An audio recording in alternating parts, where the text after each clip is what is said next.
Good afternoon, everyone. Today is Thursday, July 10th, and the Governance, Accountability, and Economic Development Committee will come to order. It is 2:01 p.m. I'm Sarah Nelson, Chair of the committee. Will the clerk please call the roll? Councilmember Rivera. Present. Councilmember Solomon. Here. Councilmember Hollingsworth. Here. Councilmember Kettle. Here. Chair Nelson. Present. 5 present. Thank you very much. Let's see. And I want to acknowledge for the record that Councilmember Rivera is joining us remotely. Yes. Thank you very much. Okay. We've got 3 items on our agenda today. The first is a discussion of Resolution 321. Basically, it's a resolution calling for a suite of investments in, broadly speaking, treatment services. Next, we have a report from the Office of the City Auditor on the status of the recommendations that they have put forward across a number of years in their various audit reports. And then finally, we will have a discussion of the, it's biannual. Every 2 years, we update our council rules, and we'll be discussing proposed amendments to our council rules. And we'll have the proposed vote on that at our next meeting. All right. With that, if there is no objection, the agenda will be adopted. Seeing none, the agenda is adopted. All right, we'll move into our public comment period. Clerk, how many people have signed up to speak today? We have 3 in person and 4 remote.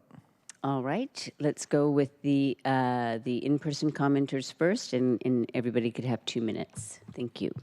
I'll call on speakers in the order in which they signed up to speak, starting with in-person commenters. Speakers will have 2 minutes. When you hear the chime, you'll have 10 seconds left. If you exceed that time, your microphone may be cut off so that we can move on to the next speaker. If you're offering remote comment, please make sure to press *6 when you hear the chime to unmute yourself. Our first in-person speaker is Alex Zimmerman. Thank you.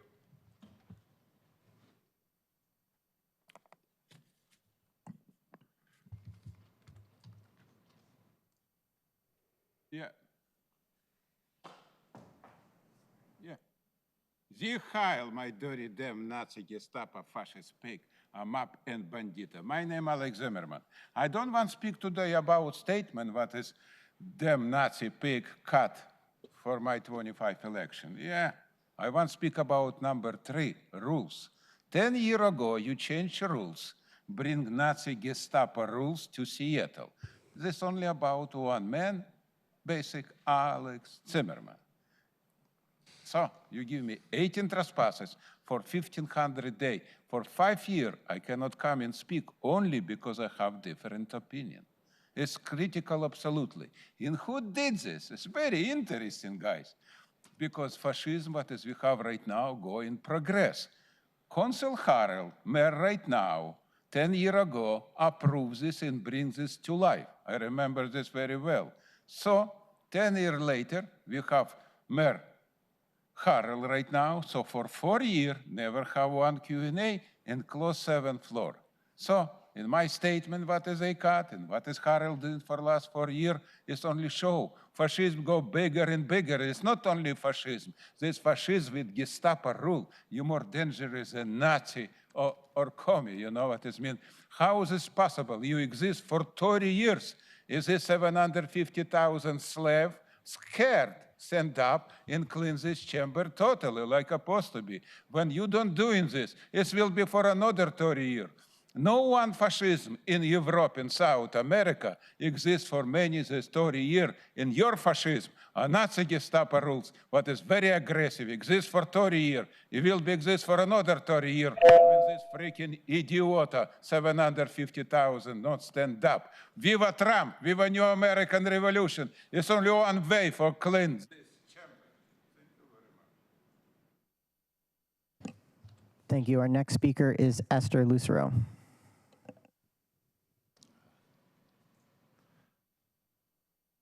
Hi, can you hear me? Okay, great. Wow, I feel like I have to smudge after that one. Sorry about that. Yes, hey, everybody. My name is Esther Lucero, and I am the president and CEO for the Seattle Indian Health Board. Dene on my mom's side, Latina on my dad's side. And I am here to provide public comment in support of Councilmember Sarah Nelson's resolution. Pathway to recovery is key to getting upstream to the challenges that we're experiencing related to homelessness, substance use, and mental health. It's about time that we actually deconstruct the intersection of those three components. The Seattle Indian Health Board, we operated a 65-bed residential treatment facility on Rainier Beach. We had to close that facility due to a terrible building. And we're actually reopening Thunderbird Treatment Center early next year, and it'll be a 92-bed facility with 15 beds dedicated to serving pregnant and parenting people. We've recently decided to add a clinic to that facility so that we can provide medically assisted treatment and also wraparound services for mental health and outpatient, intensive outpatient. For that reason, I think that this resolution is on the right track, and I just want you to know that the Seattle Indian Health Board is already here, ready to increase our capacity to serve the needs of Seattle citizens, and to make sure that we work in partnership with the Seattle City Council to solve some of these challenges. So I guess the final thing I'll say is I implore you, when this resolution passes, to make sure that you invest in capacity that already exists so that we can increase capacity and not new infrastructure. Because if you work with us as community members, we're going to get you where you want to be. Thank you very much.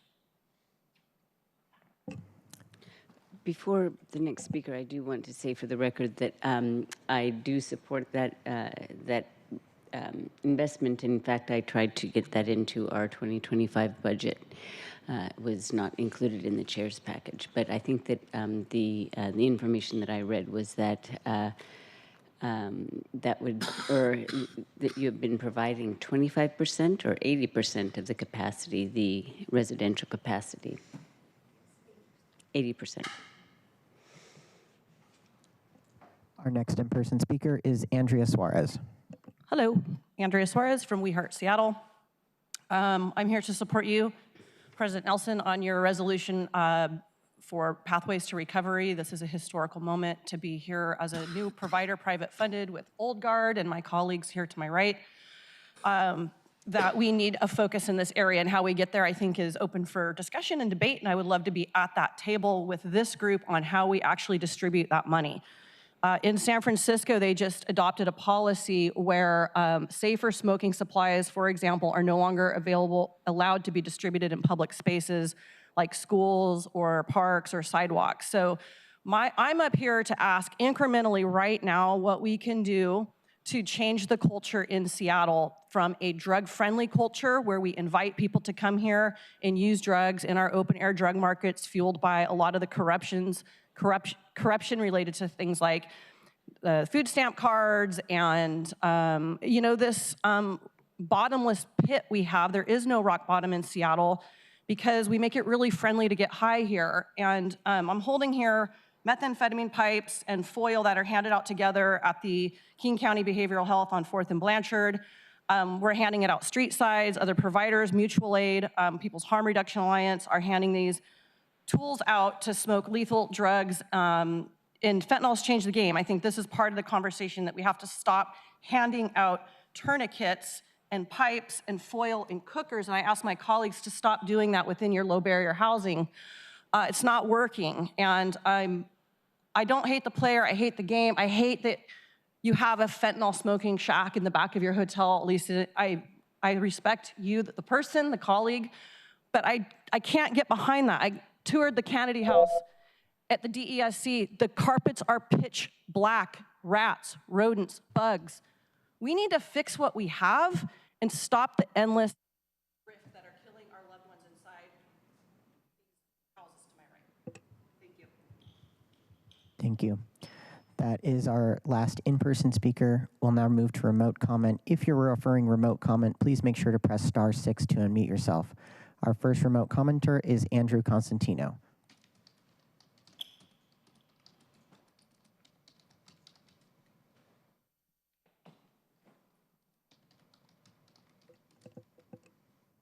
Andrew, please press *6. Thank you. You may begin. Okay. Hi, I am Andrew Constantino. I'm an outreach worker downtown. I'm calling to support Council President Nelson's proposal for expanded treatment services of all kinds using the sales tax. All day at work, I'm on the street having intense, heartbreaking conversations with people trapped in addiction on our city streets. I see the effects up close that it has on their bodies, their minds, and even their sense of identity. Most addicts I connect with hate fentanyl. They realize that it's poisoning their bodies and they're desperate to stop, but the addiction has them paralyzed. When they use, they can barely stand or speak, and when they're in withdrawal, it's so intense that they'll do anything to make it stop. As a former opiate addict myself, I just have to say, people do recover, and the biggest regret that I have is that I didn't seek treatment sooner. Thank you.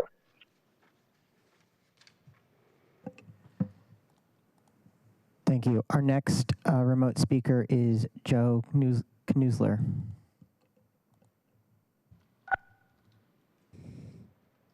Hi, Joe Kunzler here. Thank you for taking my call today. I was happily able to jump off the Sound Transit call to call up here. I understand you're looking at your council rules. I want you to look at Redmond's city council rules. They have a hate-free zone. They have a president with integrity and Vanessa Kritzer. Go Jews.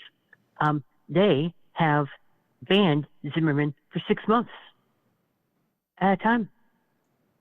What are you guys doing? You don't deserve to be spoken to the way Zimmerman speaks to you. The people of Seattle are wasting their tax money funding Zimmerman's campaign of hate against Bellevue, Jews, Muslims, and disabled people. For starters, the people in this region should really question whether to come to Seattle, or maybe it's time that Sound Transit headquarters was moved to Redmond. You know, because I'm getting really sick and tired of every time I turn on CLT channel, there in public comment, there's this creep with the Nazi salutes, the hateful language, and the rest of it. And I really think it's beneath this Council President Nelson. I think it's beneath her colleagues. I think it's beneath this mayor to allow this to continue for one more day. Oh, and by the way, every time Zimmerman campaigns, you're supposed to kick him out. That's RCW. In fact, let me call it the RCW because I'm writing a complaint about Bellevue's. RCW 42.17a.555. You need to stop Zimmerman. Please. Ban him like the great President M. Marina Gonzalez did for a year at a time. Twice. Please. I'm asking nicely. Now, I'm going to hang up and go turn on the YouTube of Seattle Channel. So thank you for all you do. Please ban Zimmerman. Please ban hate speech. Please ban this kind of filthy campaigning garbage that we don't deserve. Thank you. Our next remote speaker is Alberto Alvarez.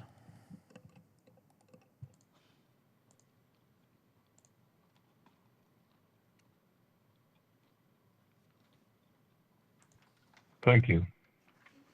Recovery is a journey, not a light switch. It can take people months or years to reach a healthy level of stability. Even then, relapse can and does occur. What is needed is long-term shelter combined with crisis support.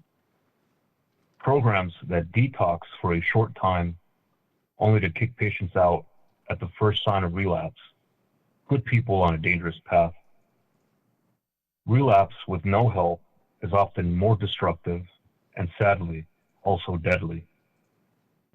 Funding programs who say they only want a piece of the pie and to cherry pick patients to help are not the programs we need to give money to. Sarah Nelson's sales tax is a terrible idea at a terrible time. Middle class and working class families already bear the price of public safety. High expulsion recovery programs also set people up for dangerous relapse. Tariffs are gutting the American worker. People are losing food stamps, healthcare, and a slew of safety net services. Nelson thinks it's a smart choice to tax people who are making sacrifices to feed themselves and to keep their home. Millionaires like Sarah Nelson are getting the largest wealth increase in living memory and asking the rest of us to foot the bill. A terrible idea at a terrible time. Have a good day.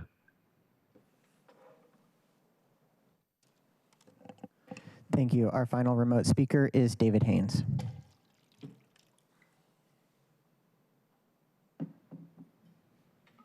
Hi, thank you, David Haynes. It's disappointing that council won't step up and chair the committee for the human and housing services because we have a homeless crisis.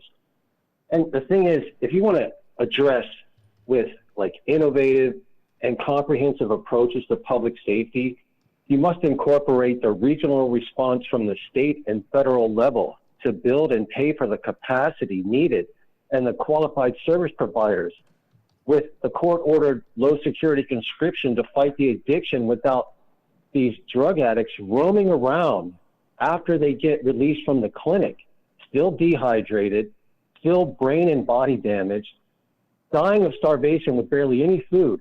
It seems that there would be somebody to pick them up and take them to an authorized encampment that could be built by the National Guard in like 72 hours. With some security to keep them protected from the drug pushers that you all are not addressing when it comes to public safety so much, where we've had evil drug pushers that have been exempted from jail for up until just recently, if you had less than 3.5 grams.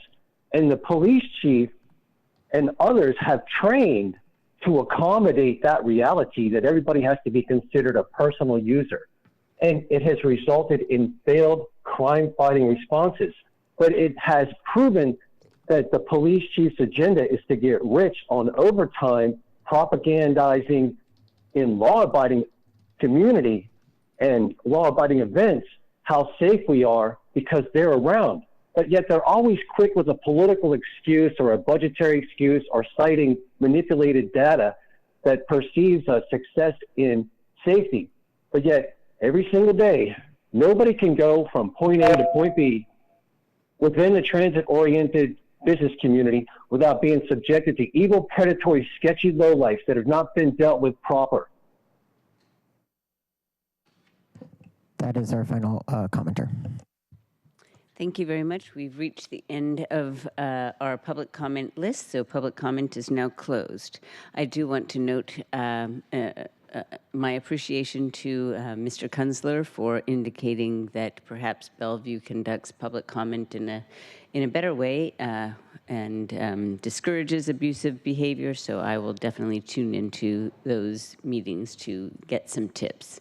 There are many steps we have to go through to ensure that people's First Amendment rights are met while it's at the same time abiding by our own rules. All right. Will the clerk please read item 1 into the agenda, into the record? Agenda item 1, a resolution setting out public safety related funding priorities in anticipation of a proposal that the city impose the additional 0.1% local option public safety sales tax authorized by the 2025 state legislature. For briefing and discussion. Thank you very much. Yeah, well, you all can come on up at the same time. We'll start with the presentation, but you're welcome to all be up there at the table together. Okay, so this legislation is the product of months of stakeholdering with 3 of the city's largest homelessness services providers, Purpose Dignity Action, otherwise known as PDA, Downtown Emergency Services Center, which is DESC, and Evergreen Treatment Services, what I call ETS. And they are all with us today at the table. Together, we've developed what I am calling a progressive public safety initiative, also known as Pathways to Recovery, that would stabilize existing services and expand treatment options. And the legislation identifies a whole long list of specific investments, and some of which we'll hear about today. I will note that at the press conference announcing this legislation last Tuesday, a week ago, a dozen or so people representing small businesses and homelessness services providers joined the people here presenting today, and that group included some of the commenters we heard from today. This presentation is not intended to be exclusive of the broad spectrum of approaches to dealing with substance use disorder and associated behavioral health issues. I just want to make it clear that I acknowledge that there's a diversity of approaches that can be taken to the very vexing and perennial and very complicated issue of substance use disorder. And what we're going to be hearing about today is a list of investments that we've hammered out together, but I recognize that there are many ways to approach this very difficult issue. All right.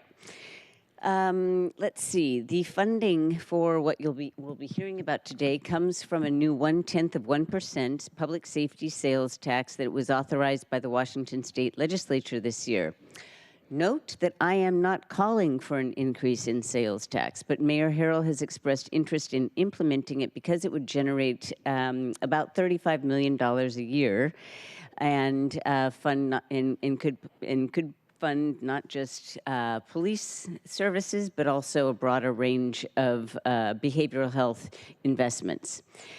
And I also want to recognize that now is not the right time or the appropriate or opportune time, as we're facing potentially a $240 million operating deficit next year, and that number changes every so often.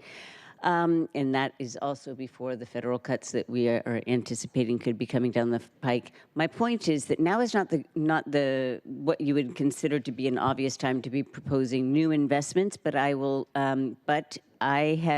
submit that it is an important time, because for far too long we have watched people suffering on our streets from untreated addiction and mental illness deteriorate before us. And when we invest in people getting off the street and into treatment, we prevent crime, reduce emergency responses, and make every neighborhood safer. That's not just fiscally responsible. I would say that it is the right, in fact, for not a very religious person, I'll go so far as to say it's the moral thing to do. And that is why we're hearing this suite of investments today. So with that, first we'll have a presentation. Well, first I'll ask people to introduce themselves at the table, and then we'll begin with Central Staff Director Noble's presentation. Ben Noble, City Council Central Staff Director. Brandy Flood, Director of Community Justice, Evergreen Treatment Services, REACH. Brandy McNeil, Deputy Director with Purpose Dignity Action. Lisa Dugard, Co-Executive Director at Purpose Dignity Action. Daniel Malone, Executive Director of DESC. Thank you all for being here with us today. All right, go ahead, Ben. Thank you. So I'm going to walk you through the resolution and what it says, if you will, and then the rest of the briefing can be more about what the intended uses for the resources would be and how they might be implemented. So with that, let me get started here in just one second. I figure out how to. I think I. Okay, so in terms of an outline, I'm going to provide you some background both about where the authority from the tax comes from and some other dynamics around, around sales taxes. Then I'm going to summary of the proposed resolution, and then I'm happy to take questions after that. One thing I put here on the very front page, and just to reiterate a point that the Council President has made, that this resolution is written to have a set of recommended use of the dollars that could come from such a tax, but the resolution itself does not take a position on whether the tax should be adopted or not.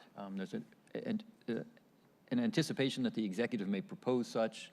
I believe it's the Council President's view that should probably be viewed in the context of the overall budget and overall financial situations. But having said that, if it is to be moved forward, this resolution does identify some potential priorities for the use of those resources. So let me dig in and give you more detail on that. So again, as background, and as was mentioned in introductory comments, the authority for this potential revenue comes from the state legislature. It was just adopted this past session. So it adds for both cities and counties the authority to impose a 0.1% sales tax for criminal justice purposes, and I'll come back to criminal justice purposes in just a little bit. It's an authority that's granted to cities and to counties, but not in a competing way. So that is that the county can impose this tax and the city could impose this tax.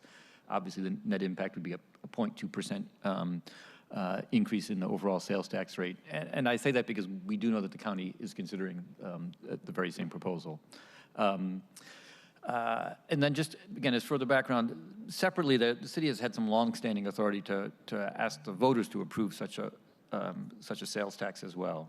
In terms of the potential revenues, currently the city, from the sales tax that we directly impose, we get about $315 million. The total city, when you look in the city budget book, you will see the revenue line for sales tax is 350 or a little bit more.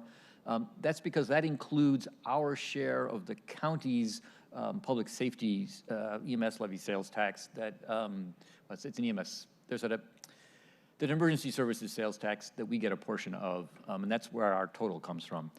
Bottom line is really the next bullet, which is that the 0.1% would get us between $37 and $40 million per year. That's quoted here as a range. It's always a range because one never really knows. But there's a little bit more uncertainty than usual because another thing that the legislature did this past session was to add some services to the list of things that are subject to the sales tax. So the sales tax base is going to increase, so our revenues will increase somewhat and could affect this. But ballpark, 35 to 40 million. What are the authorized uses? So criminal justice purposes is defined in the bill quite broadly. And there is a list here and a typo as well, which I cannot fix because it's not that version. So I apologize for the typo there. But the list includes. Obviously, it's meant to be sort of direct public safety services, so it could fund a police department, for instance, but it can also include domestic violence services, public defenders, diversions, reentry for inmates, and then this broad category, number 5, local government programs that have a reasonable relationship to reducing the numbers of people interacting with the criminal justice system, including but not limited to reducing homelessness or improving behavioral health, which seems particularly on point to what you'll hear more about today. As does number 7, community outreach and assistance programs, alternatives programs, and mental health crisis programs.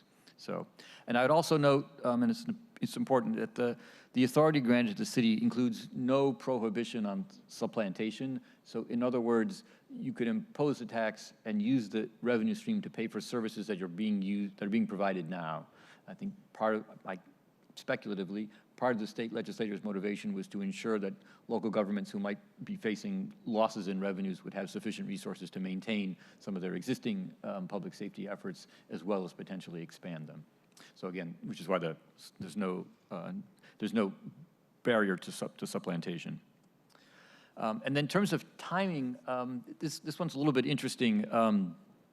The way that the sales tax works is that the state collects all of the money and then distributes it to the relevant governments, either the state or the county or the local cities or other jurisdictions that might have sales tax authority. And in terms of administering it, they update the sales tax every quarter. So essentially informing retailers of what the new sales tax rate is that they are obligated to collect. And they require a 60-day notice to make that change. So the bottom line is, if the city wants to take advantage of the full year's worth of this increment, you'd have to pass this bill before you dealt with the overall budget. It can wait till you see the budget proposal that will arrive in September, because it would need to get approved in early to mid-October. But that doesn't mean that's the way it could be. It could also be proposed to be implemented 1 quarter into the year. Obviously, you'll get a little bit less revenue, not necessarily proportionally a quarter, having to do with the pattern of sales tax activity over the course of the year, but you get the idea. So we're not sure exactly when. We don't know whether a proposal will be made or when. And then in terms of the resolution itself, as I described here, it makes 2 basic policy statements. One is, again, in anticipation of a potential executive proposal, it says that the council should at least consider imposing this tax. as part of its overall approach to the budget and longer-term financial strategy for the city. So it says, so you would be committing to considering a proposal if one were to come forward. And this is, I think, really the broader point is, if the city were to implement the tax, it establishes that up to 25% of the resulting revenue should be, and I'm now quoting, invested in addiction treatment recovery services and the facilities needed to provide such services.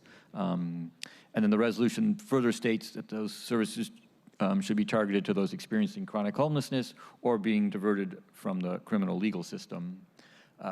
It then highlights, as I describe here by example, the types of services that might be funded. I think I'm not going to read the list and let you read it, but and I think it'll be the subject of the discussion that proceeds from here. But again, a variety of treatment and recovery services in particular. So that's what the resolution does, and I'm happy to take questions about that if you have any. Do my colleagues have any questions? I'm not seeing any hands up.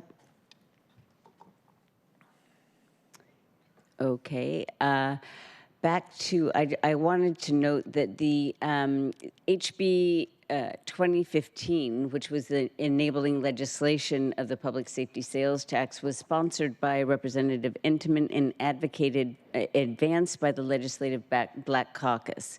And Representative Entenmann said about the bill, what we really want to do is make sure that the programs we have in our committees around around public safety include a larger definition of public safety. So that is that's sort of the flashing green light that signaled to me that this would be an appropriate use for these investments, although I think that everybody in this room would probably say on the record that they are not in support of regressive taxes, sales tax being perhaps the most regressive on our books. However, it's a tool that we are being presented with by the legislature, and it's clear that the intention of the sponsors is that it doesn't just go to your traditional form of public safety. All right. Let's see, are there any other comments before we move on to our panelist? Okay, so with that, why don't we proceed in the order that the panelists are listed on the as presenters. So Daniel Malone, Downtown Emergency Services Center CEO and boss. So why don't you go ahead and take the floor? Thank you. Thank you very much, Council President, and members of the committee. I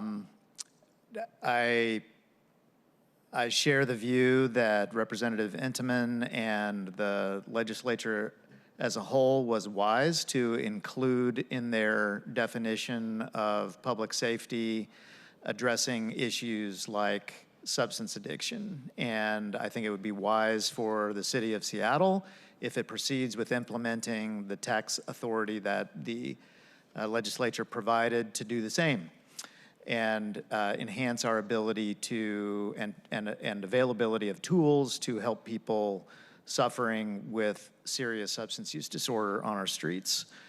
I want to focus in on a couple of things specifically that I think our community would greatly benefit from having. So at the organization where I work, we're attempting to assist people with really profound and complicated disabling conditions, including serious and persistent mental illness and chronic substance use disorder.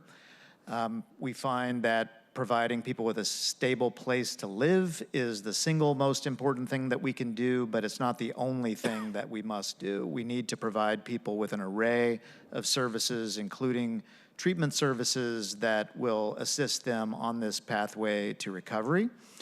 DESC is licensed to provide both mental health and substance use disorder treatment services. The two things that I want to focus on are enhancements in treatment for people with opioid use disorder and innovations in approaches and treatment for people with stimulant use disorder. These are two major components of the crisis that we're dealing with today. On the opioid side, over the past year, we've seen markedly improved success in assisting people to start and stay on medications for opioid use disorder. Specifically, these advances are improving our ability to be successful with people who are using fentanyl very chaotically. Essentially, the changes have involved advances in the protocol for administering buprenorphine, so it's much more comfortable for people to take, and they're less often going into extreme and debilitating withdrawal that makes them not want to be involved in treatment anymore. Hundreds of people are benefiting from this approach, but the need is so much greater. Programs are at capacity. We have some bright spots on the horizon in that a new opioid overdose recovery center, the Orca Center, is about to open later this summer, and that's going to enhance capacity. There remains a great need for field-based services along these lines that bring that kind of treatment to where people are when you have some folks who aren't at ready to come into a clinic setting for that. And so the city investing in that would be a great benefit to the community overall. On the stimulant use disorder side of things, the array of treatments that we have available are quite paltry. There's a significant need for more innovation in this space, and the city could be a real leader in helping to create some movement in that direction. What we would recommend is some kind of pilot funding for also field-based services for people who are heavily using methamphetamine and struggling with overcoming that. And the components of this kind of treatment ought to include an array of things that are currently used to at least some minimal effect, such as contingency management and counseling services and supporting people to be more resilient in navigating spaces and communities where use is prevalent, but also to expand the use of the Ozempic class GLP-1 drugs that show some promise for potentially reducing craving and making some people who have these kinds of serious addiction issues able to make improvements on their lives when they haven't thus far with the other treatments that are available. So I support very strongly the proposal to set aside some of the money if this tax is to be enacted, to make sure that our community can lead on creating the tools for people struggling with addiction on our streets. Thank you very much. Thank you. Let's hold questions and comments until everybody's been able to speak. Just note them down as we're going along. Go ahead, please. So I want to begin by expressing deep appreciation for Council President Nelson's consistent leadership on developing recovery pathways and support for strategies that can be shown to actually improve the circumstances of people dealing with addiction. And we're also extremely grateful that Mayor Harrell and many on the council sitting here today and other members of the council have also shown a strong commitment to addressing these issues. This collective leadership and support are what enable us to discuss not only the challenges we face, but also the progress we've made. Any serious public safety strategy must prioritize how we respond to individuals with complex behavioral health needs, especially when those needs are causing harm or distress in our neighborhoods. Ignoring that reality only prolongs the cycle. Confronting it is how we build safer, healthier communities. Over the past few years, we've seen measurable success from efforts that take this approach seriously. One example is Lead's partnership with SPD on drug possession and public use diversions. Instead of jail or prosecution, individuals contacted by SPD have access to a 24/7 warm handoff to a response team staffed by ETS Reach that can connect them to services. We're also integrating with SPD systems so officers can make diversions directly within their information system, have greater visibility into who's already in the program, and directly contact case managers instead of cycling people through jail or emergency room. Other efforts have had similar success. Just Care evolved into a robust statewide model that informed the State Transportation Right-of-Way Encampment Resolution Program. CoLead continues to show remarkable outcomes. Over 95% of participants accept services, more than 70% transition to permanent housing, and 100% are enrolled in Medicaid. And we've had 0 CoLead participant overdose deaths in CoLead lodging, 0. Because of these interventions and other efforts by others at this table and many others, we're seeing tangible results: declining crime rates, a growing sense amongst residents and businesses that disorders is decreasing, and reduced overdose deaths. The funding that this resolution identifies could be used to allow us to stabilize what's already working, like CoLead and CoLead, and add new pieces to address the gaps that remain. And this funding should be used to stabilize, what's already working across the continuum of care and across a variety of approaches. One example of addressing such a gap is the low-friction referral pathway to Lakeside Milam, a pilot program championed by Council President Nelson, which increased the continuum of care available to people. This created a mechanism for immediate access to private inpatient treatment for individuals, including those in low-barrier programs like CoLead. CoLead has nominated the largest group to use this option so far, and nearly all of them completed treatment and are still doing well. That success didn't happen by chance. It happened because of intensive case management. CoLead staff build trust and get to know participants well enough to identify who is interested and ready for treatment and support them before, during, and after placement. Treatment is most likely to be effective when people have support throughout their recovery journey, and that's precisely what intensive case management provides. But none of this can continue without funding. Lakeside Milam is a pilot whose initial funding allocation will soon be depleted. It should be made permanent, and it should be open to referrals from multiple city contractors who provide ongoing case management and can identify people for whom this is a good resource and provide support for them after they finish inpatient treatment. LEAD and CoLead have lost millions of dollars in funding over the past 2 years. We risk losing what's working unless we act now. We strongly support the full range of investments called for in the resolution under discussion today. This work belongs at the center of our public safety strategy, not on the margins, and must be funded accordingly. And just adding a couple of quick notes to Brandy's comments. First, I too want to thank Council President Nelson, the other members of this council who have always articulated this recognition that addressing people's needs is at the core of a public safety strategy that works for the city and is aligned with the city's values. And also expressing appreciation for the mayor who has done the same. This is one of maybe the city in the country that has the least question about whether that is true, but like many, we are challenged with operationalizing that understanding given real constraints on resources that cities currently face. What I particularly wanted to call out about this resolution that I think gets it just right, and this did come after some stakeholdering struggle, as Council President Nelson mentioned, is the balance between stabilization and innovation. When people say stabilization, I'm not sure that it's clear what that means. We have really slid back from some high points of innovation and achievement during the period of COVID relief funding. Some steps forward were made.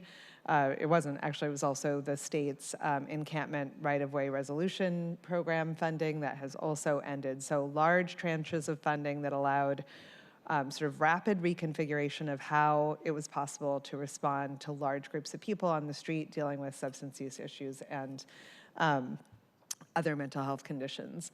These approaches worked, and then the funding went away, and while the model remains, the scope is greatly constrained. So really, we're about to see the end of an end of chapter of progress that was seen over the last several years without stabilization. At the same time, as many of us who have contributed to that work, which is all multi-agency partnerships, as we've walked alongside individual participants, we've seen gaps that need to be bridged. The Lakeside Milam pilot has been one great example of problem solving. It didn't take a lot of money and it made a tremendous amount of difference. So that bridging enhances the efficacy of the efforts that have already been tried and need to be stabilized.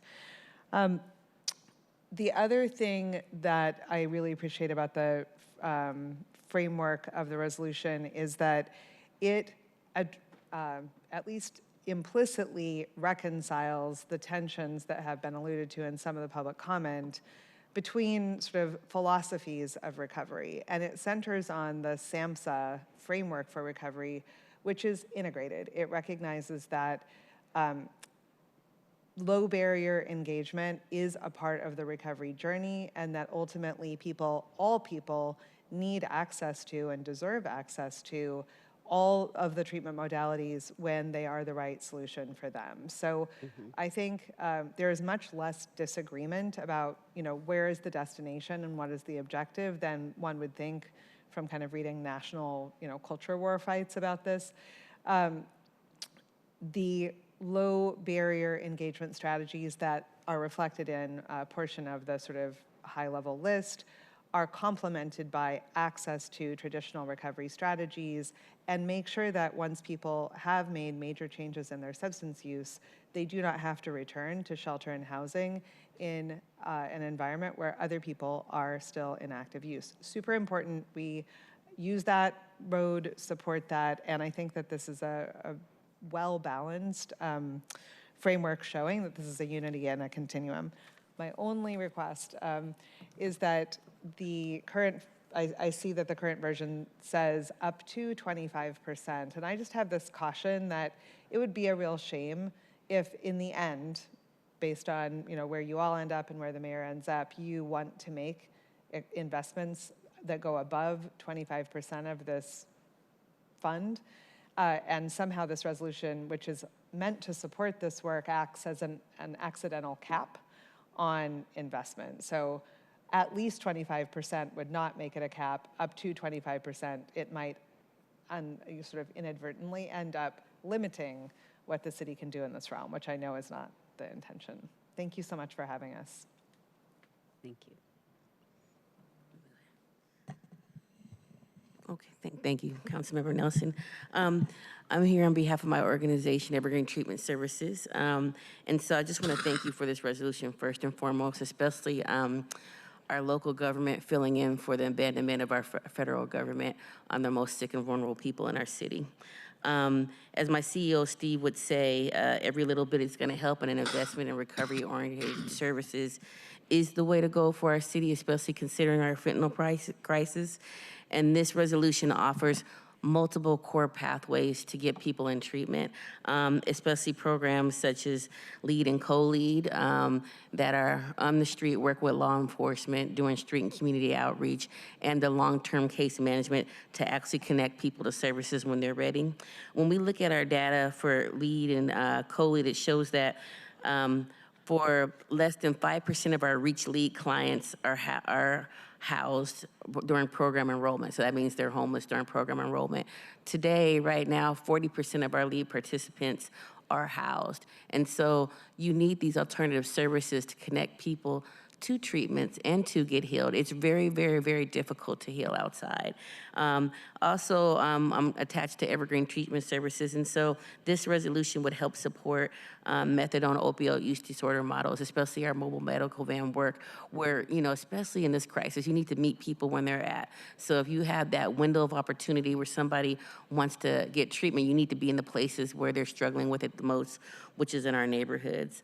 And this is especially important as I believe LEAD and co-lead, all the alternative for law enforcement, we're filling in the gaps that law enforcement is just not designed to do based on their authority, especially during this crisis. So you need someone who is gonna be out there working with some of our most complex individuals, struggling with behavioral health and substance use in our neighborhoods.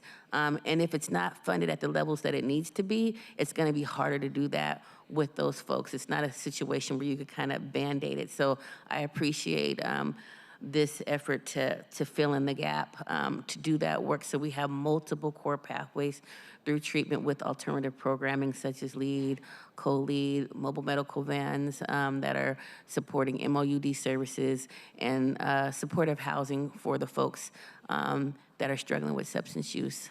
Thank you very much, Councilmember Nelson. Thank you very much, all of you. I am going to do the honorable thing and open up the floor for comments from my colleagues here before making some comments on my own. Councilmember Kettle. And Vice Chair.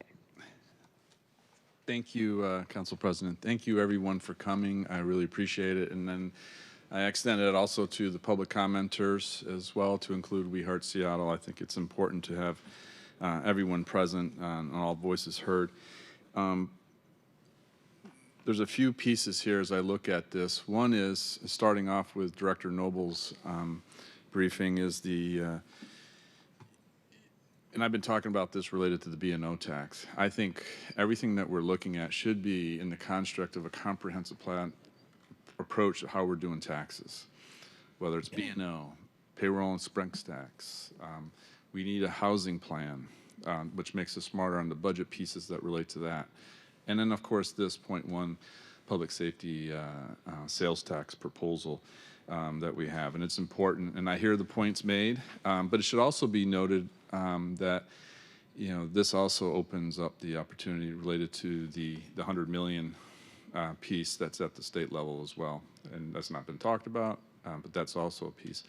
And separately, I've had discussions with my counterpart,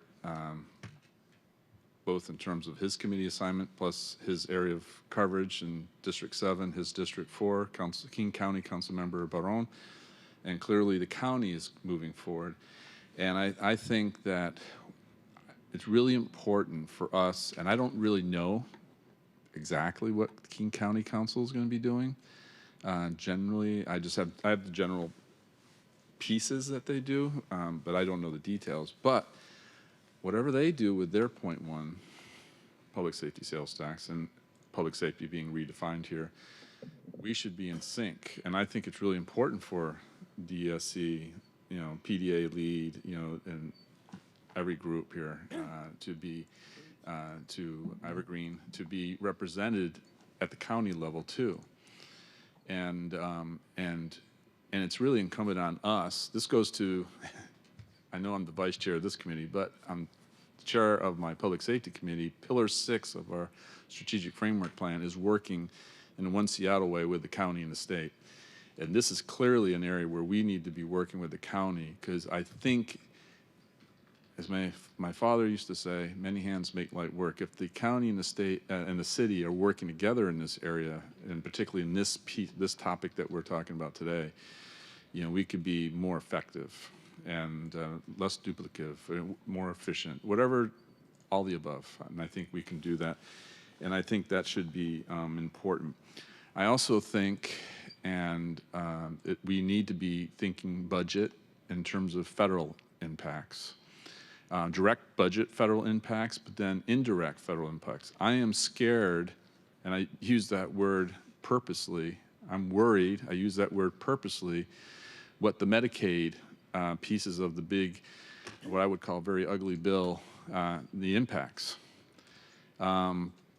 Okay, for those people that, you know, who can't work, of which we all know, everybody in this room is working with people on the street. Trust me, I can take you throughout my entire district. I can talk about names. I could talk about names of drug dealers. I could talk about people who are on the street. It's incredible. But I know you're doing similar stuff. I also know that a big chunk of those people really not fit to work. But that may not be the defining how the federal government says. So we need to be understanding like that Medicaid piece. And we need to be thinking now in terms of strategies of how do we get their status be confirmed as unable to work in this situation. And again, I'm not the smart person here. I recognize that I work with these issues, but we need to be leveraging, potentially leveraging, and it's like, how can we do that extra piece? Could this money help to do that extra piece to ensure that we're getting the greatest amount of Medicaid coverage we can get? Because if the Medicaid piece fails, again, I used the word scared, worried very deliberately. I mean, it could be catastrophic for us on our streets. And then, and I already talked about King County synchronization. If you have any responses to this, is, you know, as I was advised to write down things, this was part of my general budget pieces. First, with what Director Noble was saying, but then the federal impacts, synchronization with the county. I'd love to hear any reaction to that part. Well, I was just going to speak to services, but I'm glad you're using the term scared. Since you're using it, I could use it as well, because we're definitely scared as providers, and especially for the folks that are engaged in treatment now and doing better because of it, that are on Medicaid. Those are the people that we would lose. Like you said, it would be detrimental to our streets. It would flood our streets with people with more issues that are struggling with substance use. And so I don't have an answer to that. But the Medicaid cuts will be catastrophic to the services that we provide. And we're not really set up structurally, not our organizations, but our city, to deal with that by using law enforcement and just prosecutors. That won't be the answer to deal with that issue that will persist if Medicaid cuts happen. And so for me, just to echo what Lisa said, to fund things at a level where you can have effective services is going to be important. So I do appreciate Councilmember Kettle's approach of how do we partner with King County and make sure we're patchworking this quilt together in a way that's going to cover the most vulnerable people in our city. I like that patchwork of a quilt. I might have to use that. If I do, I'll give credit. I'm so glad that you raised the Medicaid point, and you know, sort of put on the table the possibility of a direct strategy to maintain Medicaid enrollment for otherwise eligible people as a core thing that the city should be looking to do as part of the public safety work. The avenue to achieve that is long-term case management relationships. And so there is so much confusion about this. I'm hearing it from media. I'm constantly texting reporters to describe the problem differently, because it is not that there is a work requirement for Medicaid recipients. It's that people who are able to work would lose eligibility if they do not work. Most people on Medicaid are not able to work. We can insulate individuals and our community from the projected impact of the work certification requirement by timely and effectively filing verification that people are unable to work, people who are genuinely disabled, and working on recovery.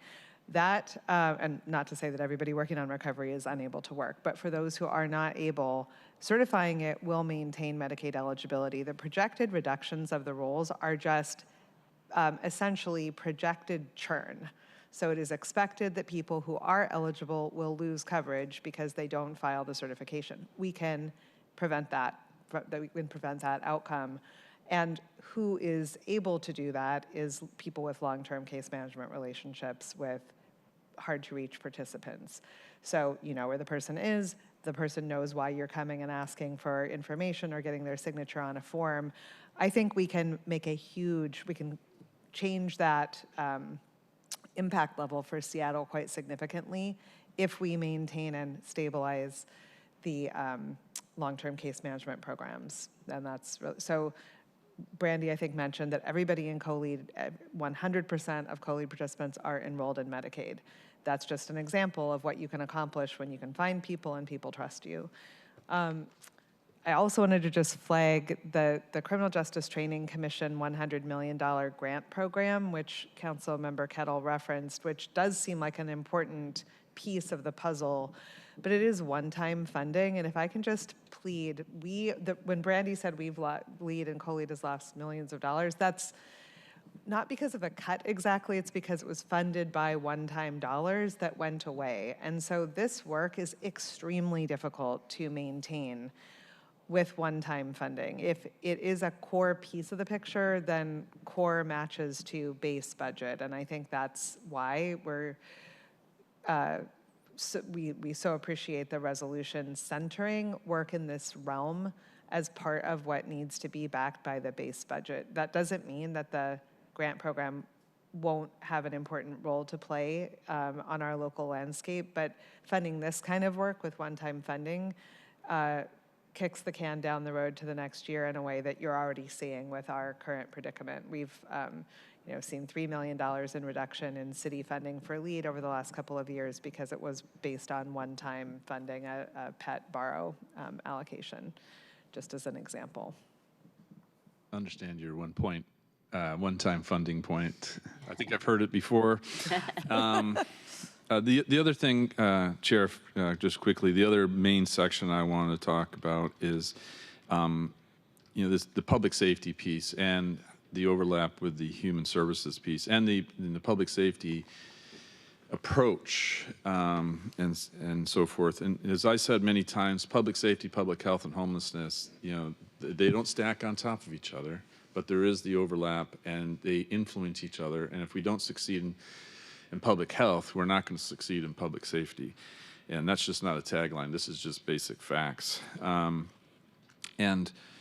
Part of this too is kind of, and since we're talking in a budget kind of format in a way, the good governance pieces and the metrics pieces. And this is what we're doing with community safety, which is in the human services world. And I'm not even on that committee, but public safety is engaging in the human services world much more now. And one area is community safety. And so like the RFP that just went out, I'm not exactly sure where we are with it right now, but we'll have those kind of pieces in terms of metrics. And I think that's really important to do. And clearly, as you were talking about the evergreen, there's definitely metrics out there. And so we just need to make sure, it's kind of like my point about having a housing plan, putting it out there and collating it in a way that's digestible and then can explain and show and demonstrate, bless you, Gesundheit, bonne santé,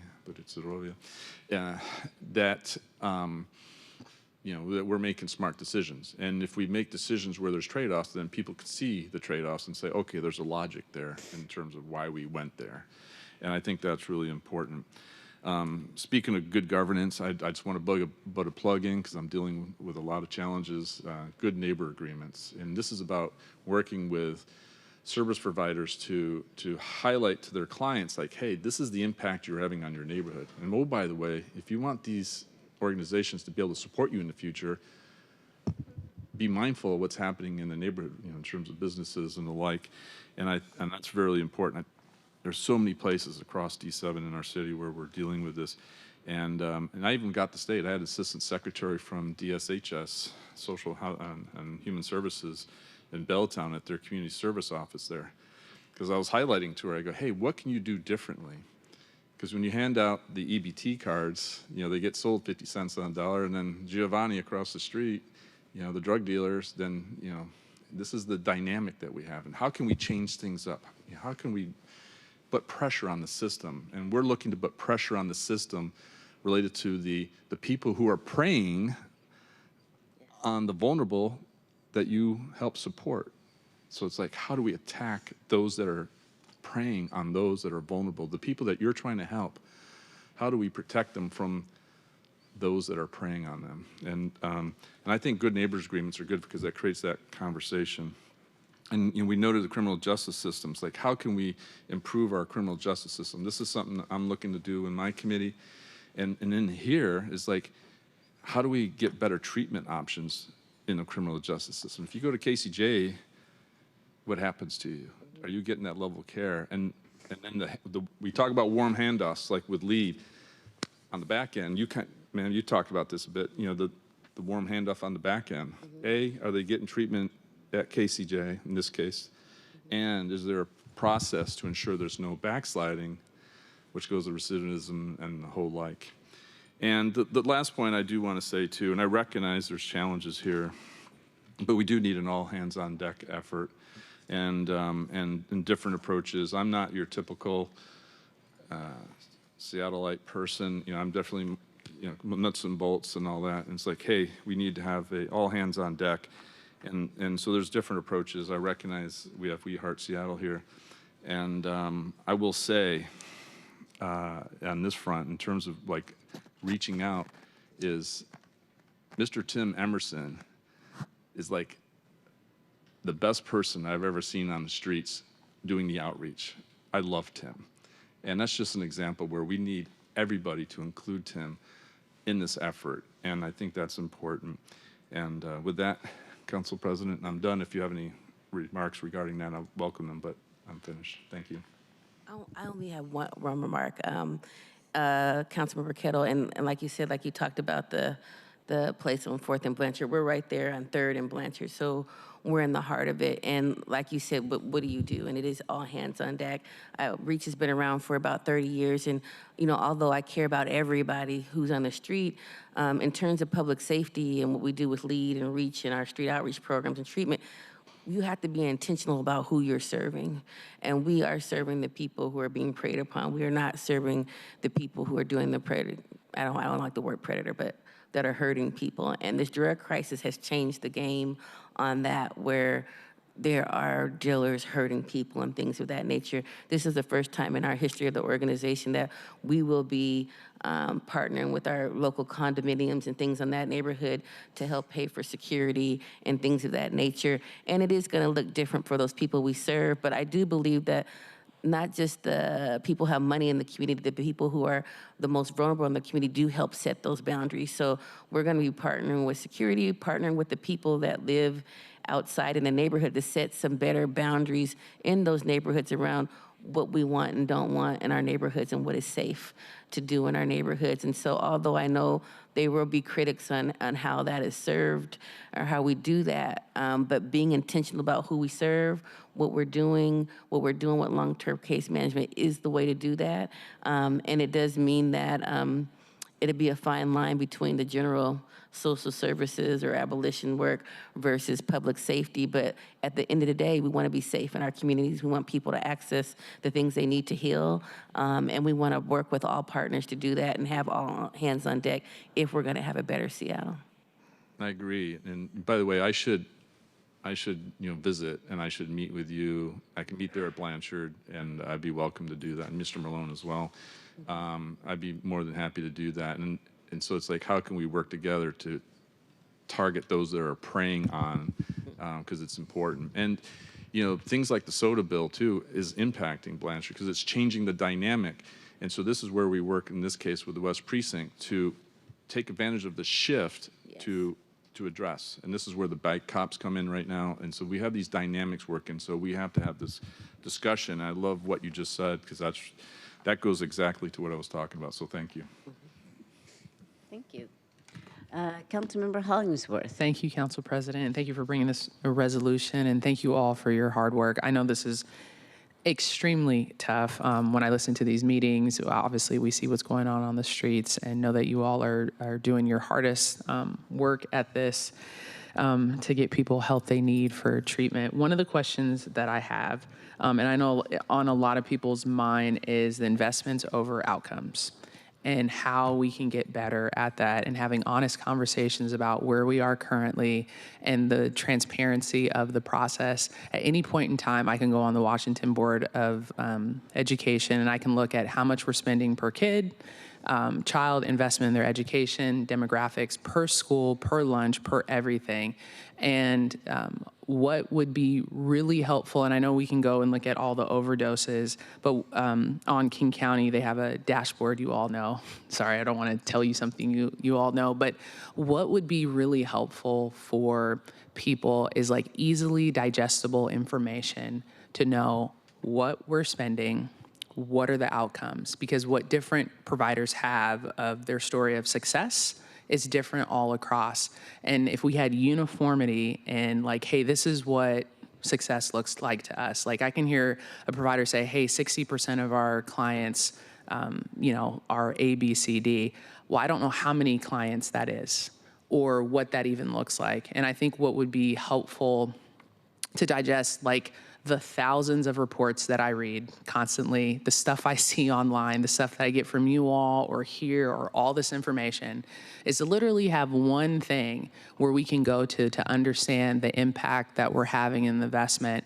And one of the models that I love to see is the Houston model of the homelessness piece, where they brought everyone together and they have the same metrics. It's a city-funded dashboard that shows how many people are on the streets, what they've done and demographics and breakdown, and they just brought every provider under one umbrella to understand the metrics so we can understand, hey, is this working? Okay, maybe we need to switch it, because Seattle is such a giving city.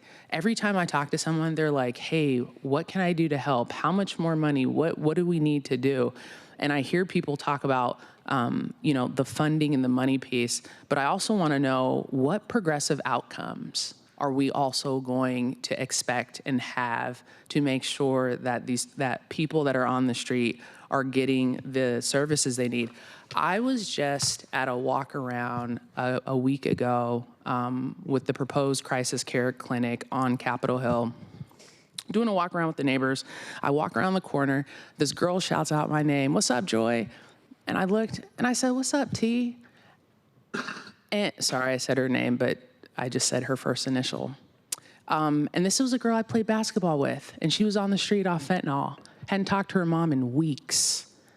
And it really put a face to, because we see it every day, and but we don't put faces to some of the people. And I think that moment for me, and I knew that moment for me, like, really put things into a deep perspective for me, to figure out, okay, what kind of outcomes are we having? I hear all these people talk about all this money that's coming in, these investments, and I'm like, okay, well then, where are we at right now? And what can we do better? And it's okay to say, you know what, we messed up. This is where we're at. This is not working. We need to change. We can't run the same play because we're not scoring a touchdown. So we're going to go to this piece over here. And that's okay. And I need to hear more of that from providers and from people, so I know, like, hey, we need to invest in this, or this is going to be a new expectation of outcome, so we know that it's working. Because I believe in the work that you all are doing. I want to continue to invest in that, and I know that everyone does in Seattle. But I also know that people are looking at us across the country and being like, hey, can they get it right? And so I just wanted to throw that. I don't really have a question, but I'm super happy to vote on this, and I think this is much needed when you're talking about. And I'll take some of the talk that my colleague does when he talks about public safety and public health. You call it the same two-sided coin. Yes. Two sides of the same coin. Got it. I don't want to steal words out of your mouth. Two sides. Thank you. Two sides. Okay, I got you. Two sides of the same coin, okay? And so I know that they have to equally be invested, but I think what would be so helpful is just to have some sense of baseline to say, hey, Joy, this is where we're at, and this is where we need to go, and these are the outcomes that we need to have, because that would just be super helpful as well for the public and for us to know that we are making progress. And if we're not, then we need to kind of shift, still make the same investments, but the strategy can be a little different. So thank you. Councilmember Rivera. Oh, I'm sorry, did anybody want to respond to Councilmember Hollingsworth? I mean, I just very much agreeing that we do not have any extra money. We don't have enough money probably at this moment in history to do all the things that should be done. So not a single dollar should be spent without a strong understanding of why it's a good bet, if you will. I think that the approach the resolution takes is to say that the investment should be in evidence-based approaches that reliably generate outcomes, strongly positive outcomes. That's different. I just want to, there's a real difference between strategy or model versus organization, right? Models are general approaches that work. They work in Houston, they work in Boston, they work in Seattle. And then there's sort of fidelity and implementation of that model, which is what the local funder can test. Like, are you doing the model right? Those are two different questions. If you don't have the right model, you could have a wonderful organization, but the methodology is never going to get us where we need to get, because it's just the wrong approach. So that's an important question. And then a second question is, are the selected organizations doing the model well. And both of those are super important. Of course, like, we would love to come and show you, the evidence of efficacy for the models that many of us practice, but also the evidence of high quality implementation. And if we can't pass, if anybody can't pass both of those questions, then the city should be making different investments. So entirely agree. And I think that spirit is reflected in the resolution, which feels like a step forward, like a values agreement, to your point. Thank you. Yeah, go ahead, Councilmember Rivera. Thank you, Council President, and thank you, EESC and the PDA and Evergreen for being here, and to Art Ben Noble for presenting the resolution. Lisa, I agree with you, and also, I agree with my colleague, Councilmember Hollingsworth, in terms of, the public doesn't know what they're getting. And to say getting for their investment doesn't sound like the right thing, because we all want to help people, but it's more like, are we helping people? They need to know that those outcomes are there, that we really are helping the folks that we are setting out to help. And I think there is a lack of information by which to, demonstrable information by which, we are being accountable to the folks that we serve and the folks that are helping us make these investments by way of their tax dollars. So I think that's really important, and I, like Councilmember Hollingsworth, would love to see more information about that. I will say that, and I've said this since I got here, folks need services, and we cannot expect people to be successful. Folks that have are suffering from addiction or mental health issues, they're not going to be successful without treatment and with the services, including in housing. And so we really need to be pairing services with the housing, so that folks are successful, and have greater outcomes on the back end. And so I think that, I do not dispute that we need more we need more services for folks. That is true. And we also need to have the information by which we know that what we are providing is working for people. So Lisa, I'm glad to hear, and I know you've been doing this for a really long time, as has have the other folks on this panel. And I have to say, I don't always get the information by which I can really talk to constituents about what the city is doing and what outcomes that we're having.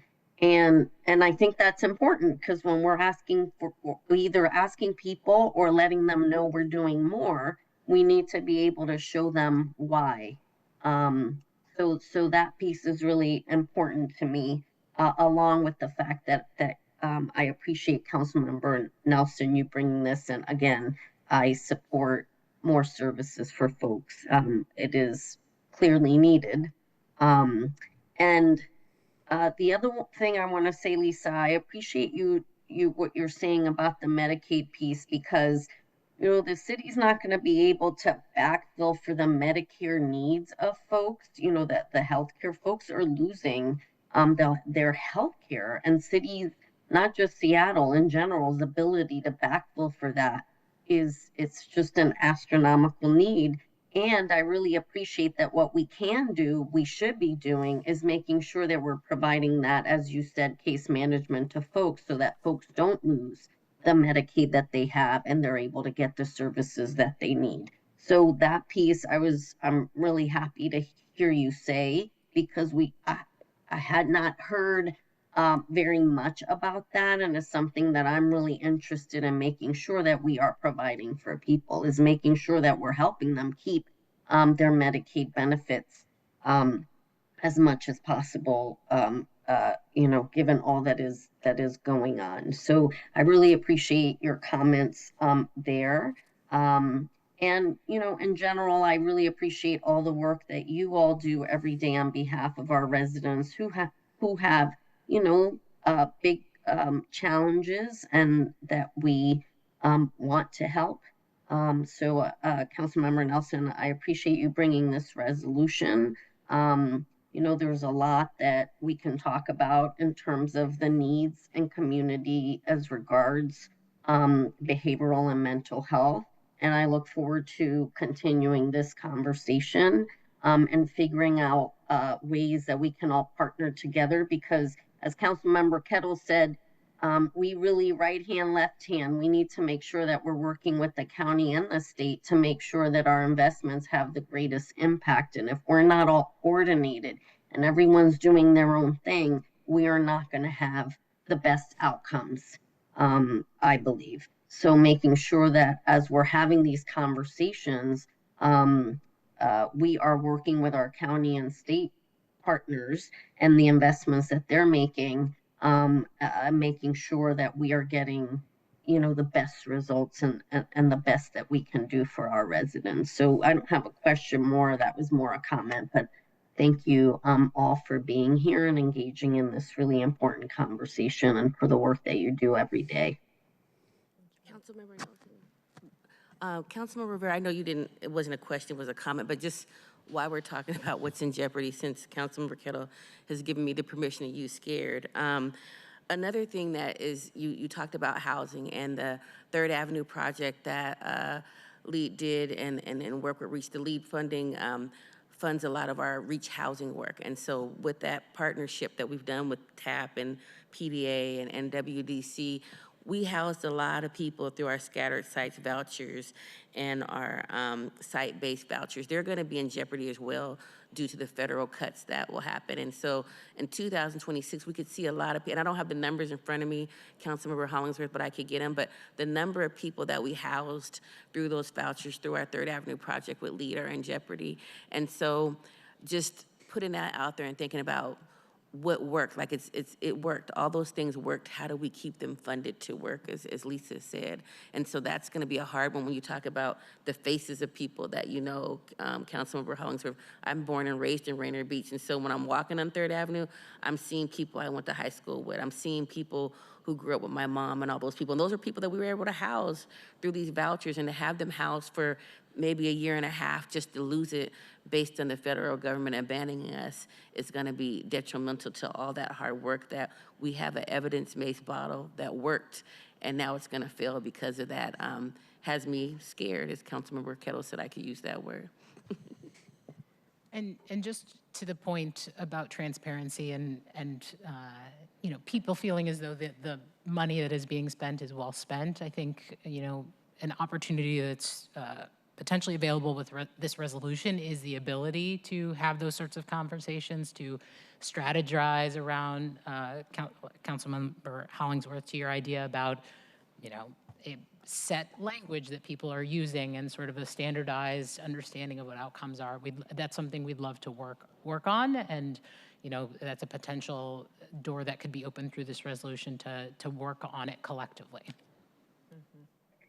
And Council President, if I may say, I agree. And also, I don't want to say whether the money's well spent, because money is well spent if you're trying to help folks. It's more, are we getting that outcome? Are we really helping that person? So making sure that we are consistently checking back, is that model that we're using working, right? Because if that person's not being helped, then we need to pivot. So less about, is that money well spent, and more about, are we helping that person, right? So I think that distinction is really important because we're talking about people here. So thank you. I see Councilmember Solomon has his hand up. There is language in this resolution that does call for reporting and evaluation of the programs going forward. So never forgetting the oversight role that we play. Councilmember Solomon. Thank you very much, Council President. I don't have questions for you because I know you. I've worked with each one of you in previous roles. And I do want to acknowledge that there is undeniably a link between folks who are suffering on the street and our public safety response, not just our police response, but our medical response as well. And if we want to get a handle on our public safety responses, we need to address the public health issue that's going on here. So I'm looking forward to be able to support this because they are linked. And you ask any cop on the street, why do we have the crime rates we do? Drugs. Yep. So, and again, I'm not just thinking about cops. I'm thinking about Health 1, Health 99, our medics, firefighters. I'm thinking about the folks in the Estelle and Hobson Place and what you all are dealing with there, with folks in some sort of behavioral crisis, or the folks who are outside those buildings who are in the chemically induced crisis that are causing issues for the people who live in those buildings. I'm thinking about the safety of the folks that, REACH is working with, and, the lead, co-lead, you are dealing with. So again, this just makes sense to me. And it gets to a point that you and I have talked about, Lisa. The peanut butter is too thin. It's spread too thin, right? And then with the cuts coming from the feds, that's even worse. So the cuts are coming. The needs have not gone away. What do we do to help our folks here concerning what's happening on the national level that's going to have an adverse impact here? That is not lost on me. So again, it makes sense to do this in so many different ways on so many different levels. And to echo my colleague, Councilmember Hollingsworth, and others that I've talked to about it, it is responsible of us to say or to ask, what are we spending? What are we spending it on? And what are the measurable results? Because if what we're spending is not getting us the results that we want, maybe we need to put those dollars elsewhere. So having some kind of accountability, some transparency that we can track and go, yeah, these are good investments, or maybe we need to pivot. I think it's something that's also needed because people are asking us, why are we spending X amount on this? Because it doesn't seem to be making a difference. We need to be able to show them that it is. So with that, thank you very much, Council President, and thank you all for being here. Thank you for the work that you do. Like I told you last time we were here, you're saving lives with the stuff that you're doing. And I definitely appreciate it. So thank you. Okay, so I will say, let me just jump in, looking at the time. I will say that what I've always said, that addiction and the fentanyl crisis, especially having brought addiction issues much more acute, is inextricably linked to our public safety and our chronic homelessness problems. And that is why I am fighting to put treatment at the center of the city's agenda. Because up until now, we have services that you provide, a little bit that's coming from the county, mostly primarily harm reduction, which is why I put forward the direct and on-demand access to inpatient and intensive outpatient treatment, because we needed something else for people who wanted something that medication for opioid use disorder would not address. And so the whole point of this exercise is not that we're going to solve all our problems, because $10 million isn't going to go anywhere, really. I mean, it will go places, but we have some choices to make with the list of things that we want to fund. I will read some other quotes, however, from some of the sponsors of the bill. Let's see.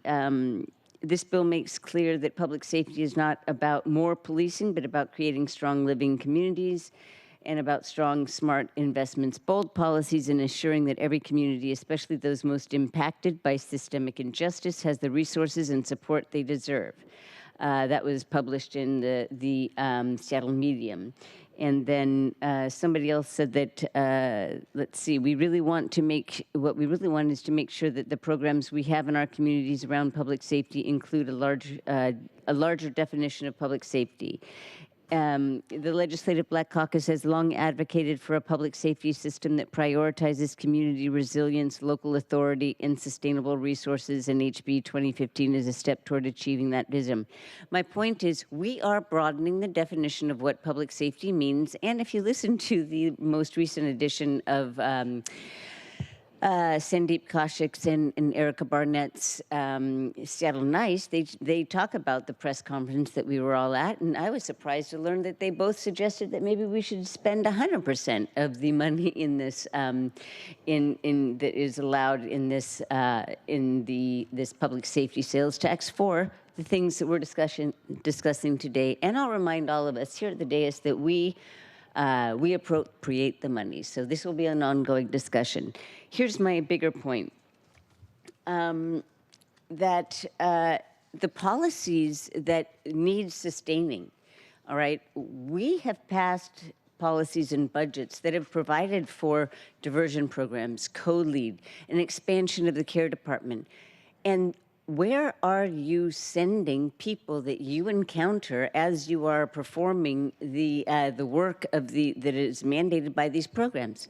And so this is a missing piece to make your existing programs more effective, and that is why this is very important. A lot of people complain that, okay, where do, when you are called by an officer who is making an arrest for public use of fentanyl, what do you do? And it's a lot easier if you have a place you can immediately refer someone. And that $300,000 is diminishing very quickly, so we need to expand that. I will say that one of the reasons why I put forward this program to allow for inpatient treatment is because up until maybe right now, there is not a lot we can do about stimulant addiction, and that is why I'm really excited about what Daniel was talking about, a potential to address that through medication. I've always said, I'm not necessarily I'm agnostic in how we help people with stimulant addiction. It's just the fact that we haven't had that yet. So I am really excited about that and the success that you're getting people on long-acting Suboxone, because that stabilizes people faster. And so there's a lot that was presented here. Just a couple more notes that I would like to make. Thank you very much, Lisa, for recognizing that the definition of SAMHSA's definition of recovery, very, very broad. I'm not talking about abstinence only. I've kind of been pigeonholed by people that think that that's the only thing that I am referring to. Recovery to me means people getting their lives back together, reunifying with their loved ones and being able to stand on their feet, hopefully at some point. And that is what all of these programs talk about. But we have to create we have to form a coherent and a comprehensive way of talking about everything that is already being done and how it makes sense to add additional services, which was why we're talking about additional investments. And just a couple other things.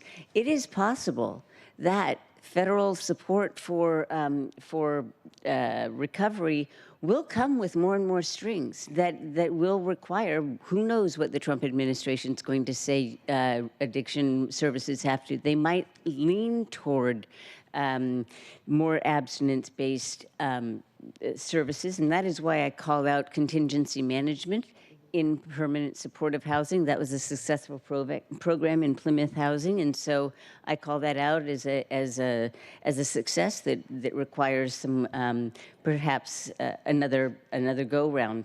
And I will finally, my last point will be that we spend. Well, we've got a housing levy that is going to be $970 million over the course of 10 years or 8 years. We've got jumpstart funds, et cetera. There is no designated funding for recovery housing, and so that's a huge gap, because if we're going to support people going into recovery, they have to have some place to go if that is the path they have chosen. Anyway, I've got a lot more that I can say, but I just have to recognize that I think that this is a historic moment when we do have people representing different approaches to recovery. And I think there's a lot of support going forward along these lines, and I look forward to our continued conversations and to our vote at the next committee meeting our next possible vote. So thank you so much for coming and working with me. And I recognize that our first responsibility is to ensure that what you're doing can continue. So thank you very much. Okay. Bye-bye.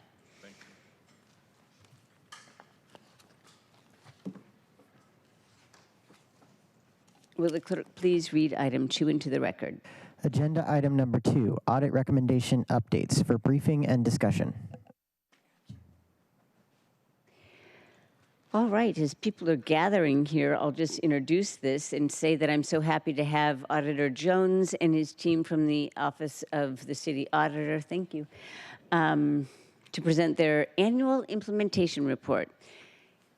I do not take this as a mere formality, because our job as council is to oversee the performance of executive departments, and audits aren't just busy work.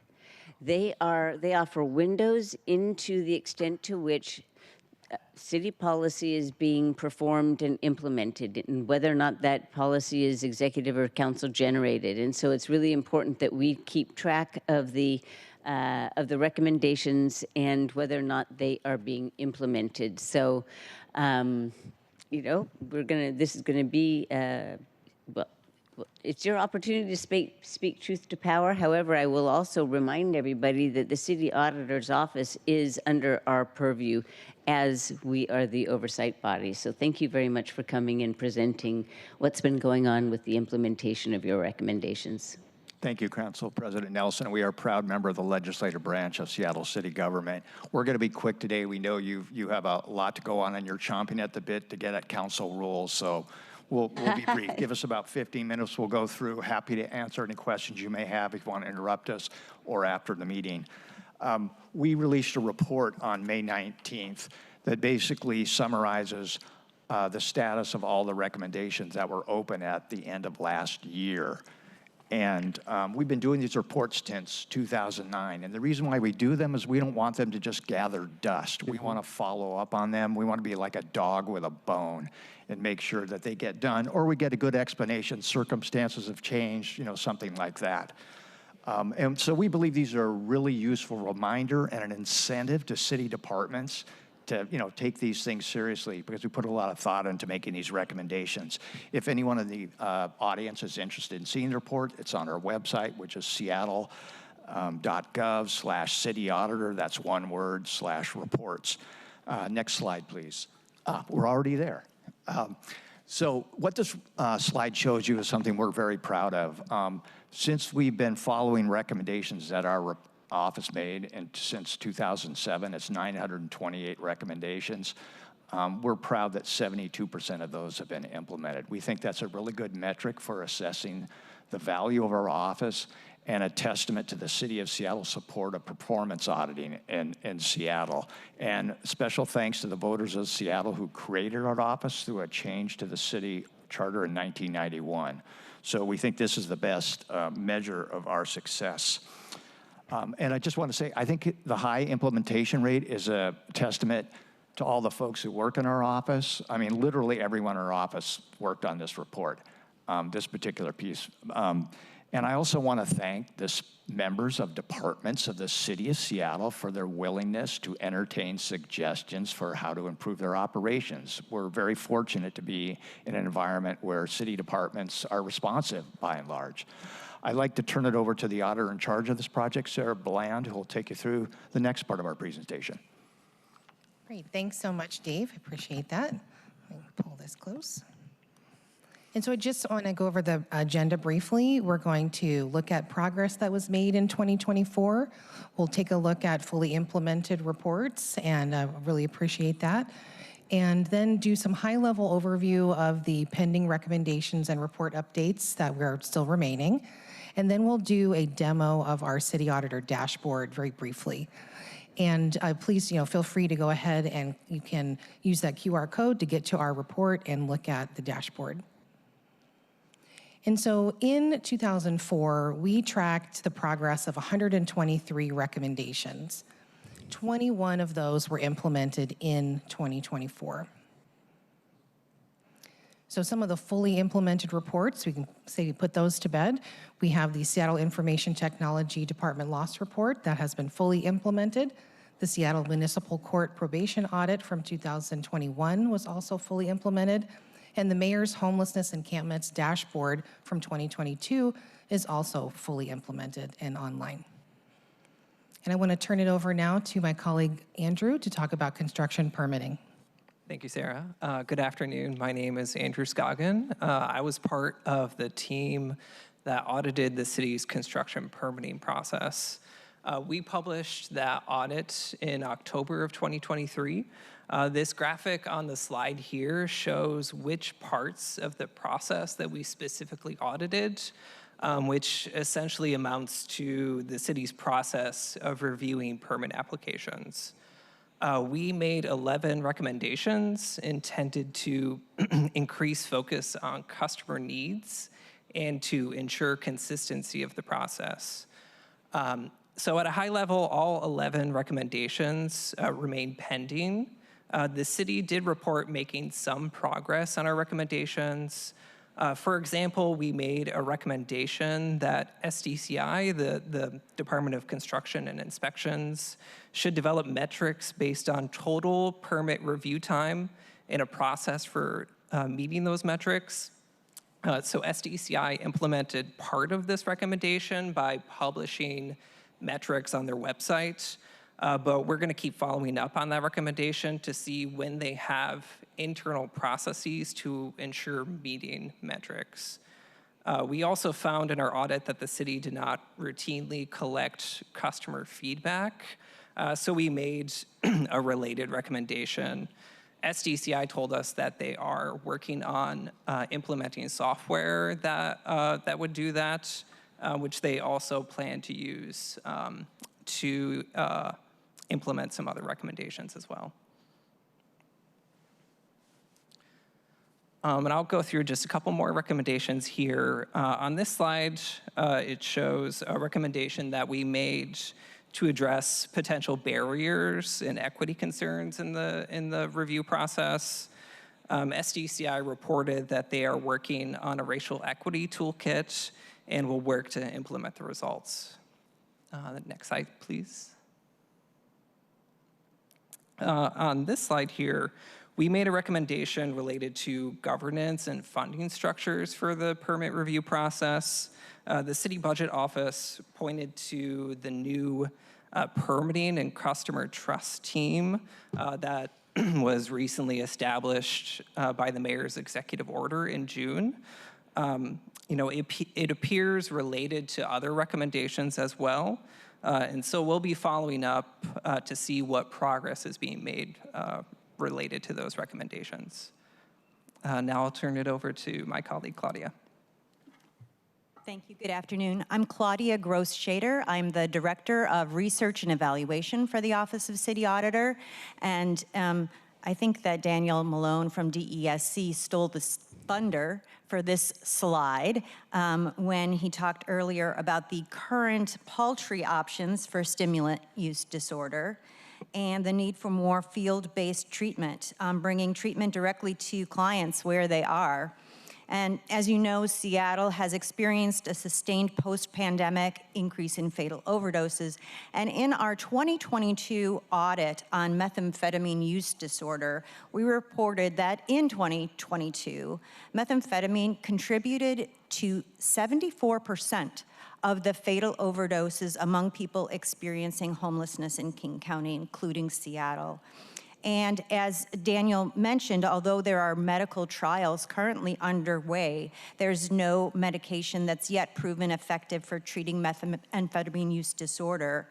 The evidence-based treatment at this point for methamphetamine use disorder is a behavioral intervention called contingency management. Our 2022 audit found that there is an unmet and urgent need in Seattle for methamphetamine treatment, and Daniel Malone from DESC confirmed that today. Our audit had one recommendation, and it's this one here. We recommended that the city explore ways to scale up evidence-based treatment for methamphetamine use disorder and explore reducing barriers to participation in evidence-based treatment.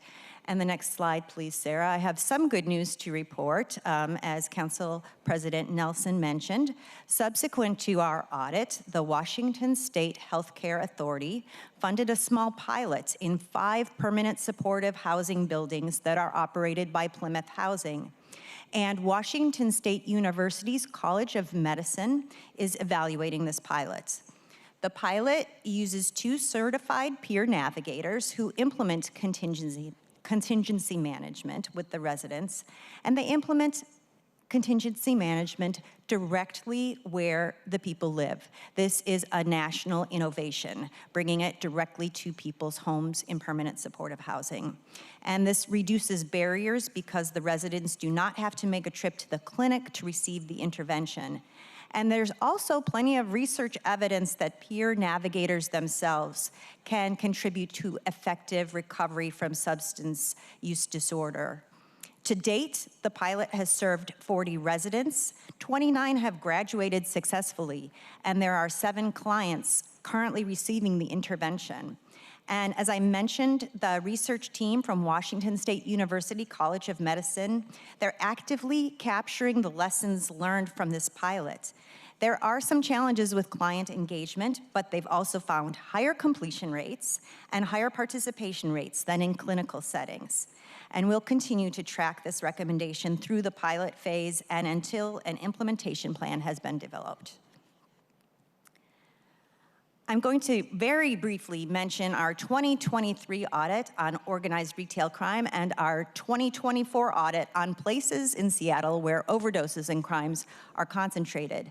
And for these 2 audits, Council President Nelson has asked that we come back for a special update presentation later this summer. We'll bring the mayor's office and the other stakeholder agencies, so look for that meeting coming up. In the meantime, I'm going to offer 2 very quick updates. First, in our organized retail crime audit, one of our recommendations, and it's currently considered pending, and that recommendation stated that the city should use a place-based approach for addressing the illegal street markets where stolen goods are fenced. Lisa Dugard talked about the peanut butter being spread really thin, and that's absolutely true. When we spread resources all over the city, that gets very thin, but if we focus on the very specific small areas where overdoses and crimes are concentrated, it is more effective use of that resource. In our audit, we specifically mentioned the intersection of 12th and Jackson. And subsequent to our audit, with seed funding from the Seattle Police Foundation and the Care Department, the Friends of Little Saigon launched a place-based problem-solving process using the very exact research-based framework that we recommended in our audit. And that's also from SAMHSA that Lisa Dugard mentioned, the Substance Abuse and Mental Health Services Administration. The Friends of Little Saigon completed their planning process in February of this year, and they kicked off the implementation of the evidence-based crime prevention strategies. And just last week, they hosted a celebration of the first 100 days of their implementation work. It was the 100-day challenge celebration, and here are some photos from that celebration. And I would like to say that the slide on the left shows Quinn Pham, the executive director of the Friends of Little Saigon, and she's with Cindy Wong from the mayor's office. And many of the evidence-based strategies, and I was mentioning this to Council Member Solomon before the meeting, many of the evidence-based strategies involve working with city departments, like the Care Department or SPU on litter collection, or with the Parks Department. And Cindy Wong from the mayor's office has been coordinating all of these items so that nothing falls through the cracks. She has massive spreadsheets that are tracking these items. And this is exactly the type of high-level interdepartmental coordination that we recommended was needed in both our audit of organized retail crime and our audit of overdoses and crime. And it's gratifying to see that the mayor's office is doing this coordination in Little Saigon. And we hope that this coordination will become part of the city's muscle memory and that it will be used in other locations around the city where crimes are concentrated. So next slide, Sarah, thank you. We'll go into more detail at our follow-up meeting later this summer regarding the recommendations from our audit on places in Seattle where overdoses and crimes are concentrated, but I will give one update today. In this audit, we found that the Seattle Police Department does not currently investigate fatal overdoses.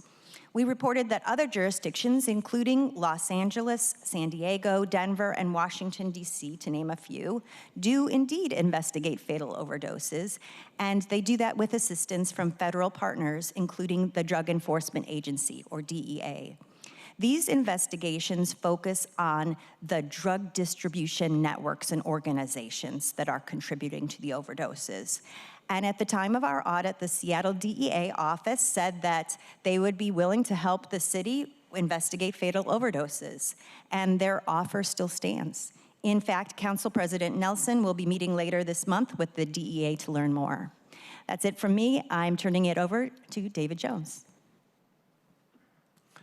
Thank you. What I'm going to do is talk about, as the slide shows here, 3 reports that we did on the Seattle Police Department. Now, you may be wondering, why is a city auditor doing the audits of the Seattle Police Department? Isn't that the Office of Inspector General?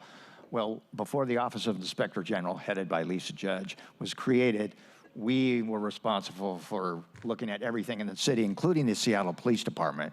So we did a couple of audits back in, these cover 2015, 16, and 17. And we've been following up on these recommendations. They contain a lot of recommendations. The first one I'm going to draw to your attention is we were asked by the City Council to look at the Seattle Police Department's, I'm going to call them SBD from here on in, their process for handling public disclosure requests. And we did this report in 2015.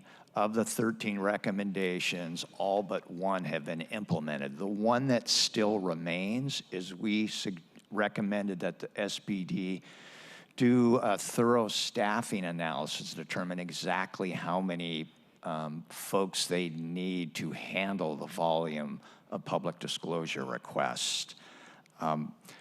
This is a complicated topic because the volume of stuff that SBD could possibly release has just gone up exponentially, particularly with body-worn cameras worn by officers. Which brings a whole lot of complications because there's stuff that has to be redacted before you before SBD responds to a public disclosure request. Certain things that can't be shown that may be shown in an officer's video, like certain domestic violence, there are laws that preclude SBD from turning that over in a public disclosure request. At any rate, we have this one recommendation. SBD says they're trying to work on it. What they're doing is, so far, they're working with the Department of Human Resources really to come up with a good definition of what a public records officer, the persons who handle public records requests in SBD, what they should do and what their workload should be. What's a reasonable thing to expect per individual who holds this position?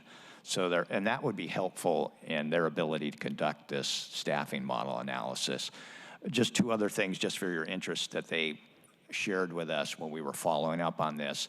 They're trying to get a handle on their public disclosure requests, ever-increasing workload. They're doing things like streamlining their processes. They're also exploring the use of AI, artificial intelligence, and machine learning to automate some of these labor-intensive tasks, like redacting things, going through a video and redacting things, and also using technologies that can look across multiple systems to do keyword searches. So they're working on that. We're going to keep following up on it until we see some sort of resolution. I'm going to move on to the next report. There's another report we did on SBD in 2016. It was then the incoming police chief, Kathleen O'Toole. She had some concerns about SBD's management of its overtime, the costs, and the staffing that would result as a matter from having to do a lot of overtime. We did a report, issued it in 2016 in April, and the City Council, by the way, was also very supportive of this body of work. We made 30 recommendations, a lot of recommendations. 7 of them still remain pending. And basically, most of these 7 are due to SBD needing to procure a new software solution in order to do the monitoring that we're recommending in the report.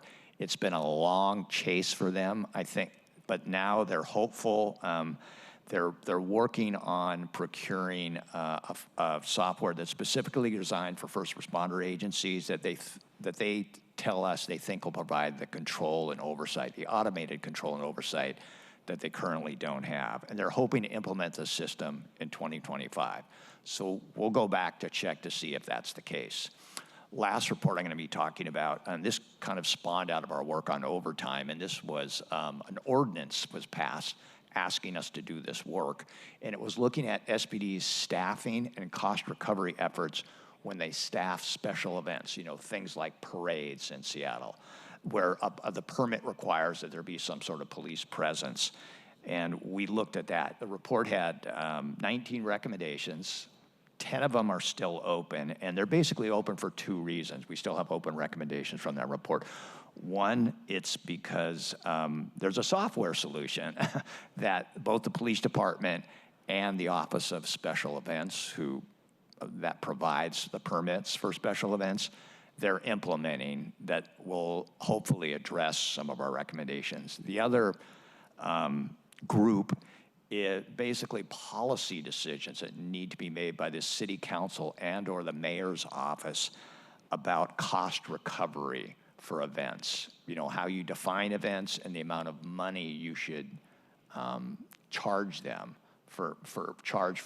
the city should charge for providing police services at those events. So that's those 3 reports. Now what I want to do is turn over to Sarah, who will wrap up our presentation. Thank you, Dave.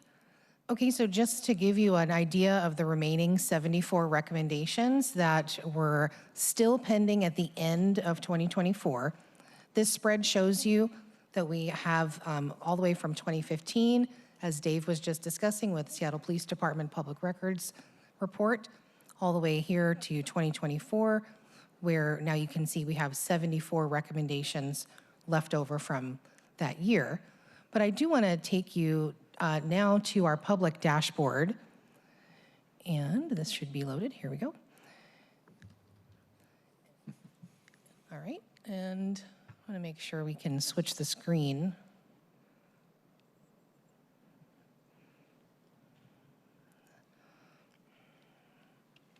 Is it showing that?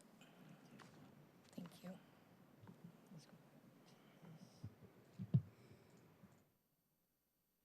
Thank you, Eric. Wonderful. Thank you so much.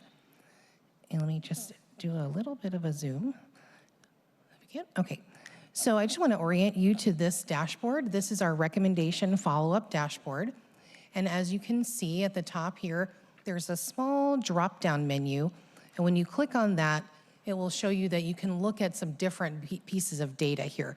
So I just want to show you that, but not quite click on that quite yet. So up here at the top, you see we have some tabs, summary. That's what you're seeing below, summary by year. And then we can click on department to see summaries by department. Or if you want to look at a specific audit, you can click on the audit button and those will show below. Again, this is only showing the current open pending recommendations. As you can see here, if you click on this first column here, 2015, if I click on that and scroll down to the bottom, the table below is dynamic. And so that will show you whatever data you clicked on in the chart above will display below in the table. And you can always click reset if you'd like to reset that table. But let me come over here to, I want to just draw your attention that this is a up-to-date dashboard. So this doesn't just end at 2024. This has our current 2025 reports as well. If I click on this 2025 column, you can scroll down and see the new recommendations that we've issued in 2025. And so you can check those out at your convenience. And then just to show you again, if you go back to the top and click on all open and closed recommendations, you can see and kind of go back into the history of our audit reports and look at what was done, when those reports were issued, and what the last resolution was. And then there are some little donuts here in the middle that you can also click on. If you'd like to click on a topic, efficiency and effectiveness, for example, then that'll show you all the recommendations in that category. And so that is a overview of our dashboard, and I'd like to open it up to any questions you might have about our presentation. I'm looking for questions, but while they are mulling whether or not they have questions, I do want to note that investigating overdoses as a homicide, I have been saying for a long time that I fully support that. In fact, I did talk to the to chiefs or the brass at a couple King County cities that do this. I think it was Bellevue and Kirkland. I can't remember which ones, but they do the same thing. And the conditions have to be right. There has to be a cell phone with traceable, with information there, but there's no reason we can't do that. And I think that your more recent recommendation was that we focus on, that we limit it to perhaps, permanent supportive housing or other areas that have city funding. So in progress is what I want to say. All right, Councilmember Kettle. Thank you, Council President. Thank you, everyone from the auditors team for being here today. I appreciate it. And I find this is very helpful, and I do want to work on, the issues, particularly those within public safety. And it's almost like we've met generally annually, and I do want to basically get you on my calendar towards the end of the year. So as when I build out my year approach to the committee, that we can ensure that we get the different pieces from the auditor's work, and particularly if there's outstanding issues, and get it into the committee schedule, because that would be a way to, to follow up, and with the committee process to highlight, the good and the bad, and or the maybe not too bad, but still not done. And to to show that accountability, and also show the link back from what your work is and to what we're doing, because as I have my 3 main priorities for the committee this year, and we're pressing on those, but having that discussion could be very informative, and it could also help in terms of like organized retail crime, because that's something that actually that came to this committee, but we can also look at that in my committee, for example. And we've not really had anything specific. Obviously, this is something that we can coordinate between the 2 committees, but doing it deliberatively is the bottom line, because what happens is you get into the rhythm of the year and you're pressing on the different pieces. And I think it's this briefing is good to sit back and reflect and say, okay. So then it's like, how can then we operationalize these pieces? And I think using the committee to do that would be helpful. And then so again, maybe have you in the committee in January at the start of the year and say, okay, this is where we are, and kind of put the different pieces on notice, whether it's whatever department it is. And I think that could be helpful. So again, that's just a way of saying that I like your briefing, and it's like, how can we leverage it moving forward? I guess that's the bottom line. So thank you for coming out today. We'd be happy to work with you, council member, of course, and the committee to do anything we can to provide you with the information you need. Excellent. Thank you. Okay, looking for other hands up. I am not seeing any other people raising their hands. I have to say that I took on permitting. I had a roundtable discussion with architects in here. This was in this past February, so a while after you had presented the first round of construction permitting audit. And The panel recommended a whole bunch of things that we're putting a package of legislation together to address, but my first line to Director Torgelson at that point and CEO Lowe was, first of all, no need to reinvent the wheel to address our permitting problems, just implement the recommendations in the auditor's report. So I do spread. You get a lot of secondhand play from my praising of your work, and I will have to also note that since the concentration of overlapping of crime and fatal overdoses, place-based policing has become a common expression in our local lexicon. So I think I credit your work on that and the interest that it generated. Are there any other questions? The final thing that I will say is that I am looking forward to a deeper dive with, I believe, Director of Public Safety, Natalie Walton Anderson, later on this year, and the other person that we're thinking about having. We'll have a host of stakeholders, as we did previously, from the organized retail crime and the overdoses and crime audits. Right. Yes, to give an update on those implementation recommendations. Thank you so much. I value your work, and I've sort of been putting you through the ringer this year, but take it as simply a sign of appreciation for the crucial role you play. Thank you very much, and for your council support. We really appreciate it. Oh, wait a minute. Don't go. Councilmember Rivera, please. I didn't see your hand. Thank you. That's okay. I got kicked out of my device, my laptop, so I had to join with my phone. But I really just wanted to thank the auditor's office for all the important work and great work that they do. It really helps council to do its job when we have this information.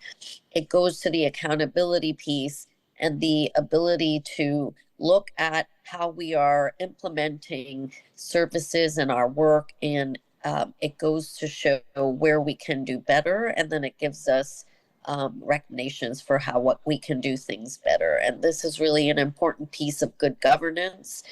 And I just want it is something that the reports that the auditor has done are reports that I've come to in the time that I've been here over and over again. And I just really wanted to underscore their work in terms of the accountability piece that we have to do as council members. So thank you for all the work that you do. I know there is an outstanding audit that you're working with me on, and I look forward to continuing to work with you on that related to housing vacancies and our housing providers, for our housing providers. But more to come on that, I'm sure. Yes, thank you, Councilmember Rivera. Just to say that we're excited to, Councilmember Rivera has requested an audit by our office that Council President Nelson has also supported, looking at safety and services and permanent supportive housing that is supported by the City of Seattle. And Dr. Claudia Grosshader will be leading our effort on that audit. So we look forward to engaging with you further. So thank you very much for the request. Thank you. Thank you. Until later. Thank you.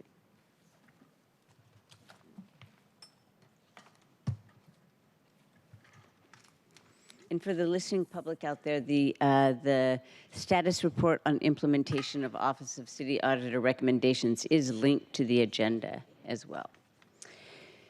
Will the clerk please read item 3 into the record? Item agenda number 3, a resolution adopting general rules and procedures of the Seattle City Council superseding Resolution 32096 for briefing and discussion.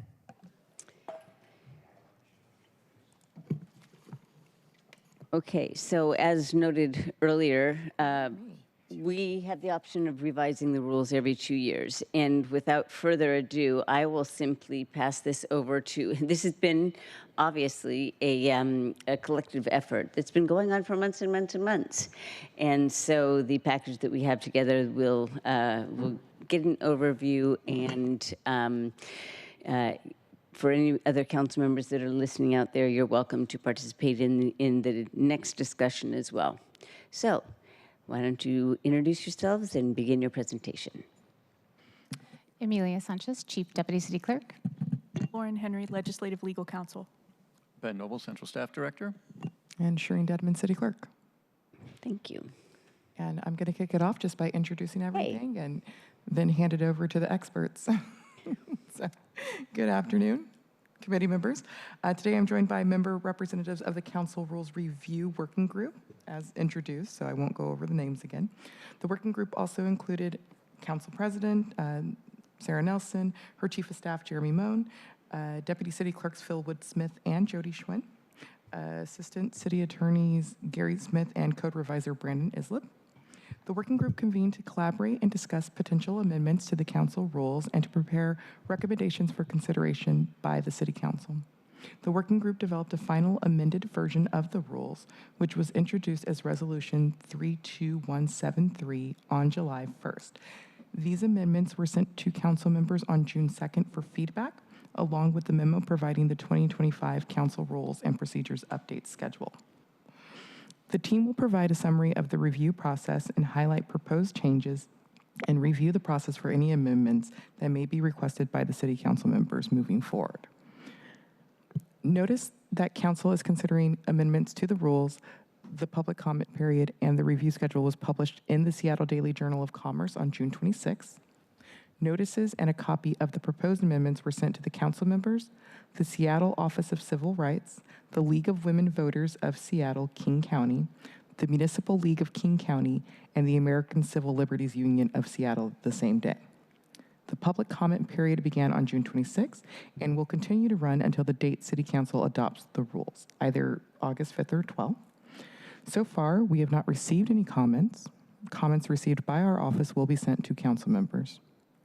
On July 6th, Central Staff Director Ben Noble sent a memo regarding Resolution 32173 having to do with the proposed changes to council rules, which included background information and a summary of the proposed changes, other policy issues for consideration, and proposals that the working group declined to recommend. He will provide more information in his presentation shortly. Final review and recommendation of the amendments is expected at the July 24th committee meeting. The resolution will be presented to City Council for consideration and possible adoption on either August 5th or 12th. For now, we encourage your full engagement and we ask that you provide direct feedback. Please feel free to ask any questions or seek clarifications during this presentation. And thank you for the working group for your work on this incredibly important topic and your feedback. So now I will hand it over to Central Staff Director Ben Noble. And actually, I'm going to hand it over to the rest of the team myself. Others have been more engaged in some of the details. All right, good afternoon, council members. As you'll note in Resolution 32173, there are 15 proposed amendments to the council rules. I'm going to go through them briefly.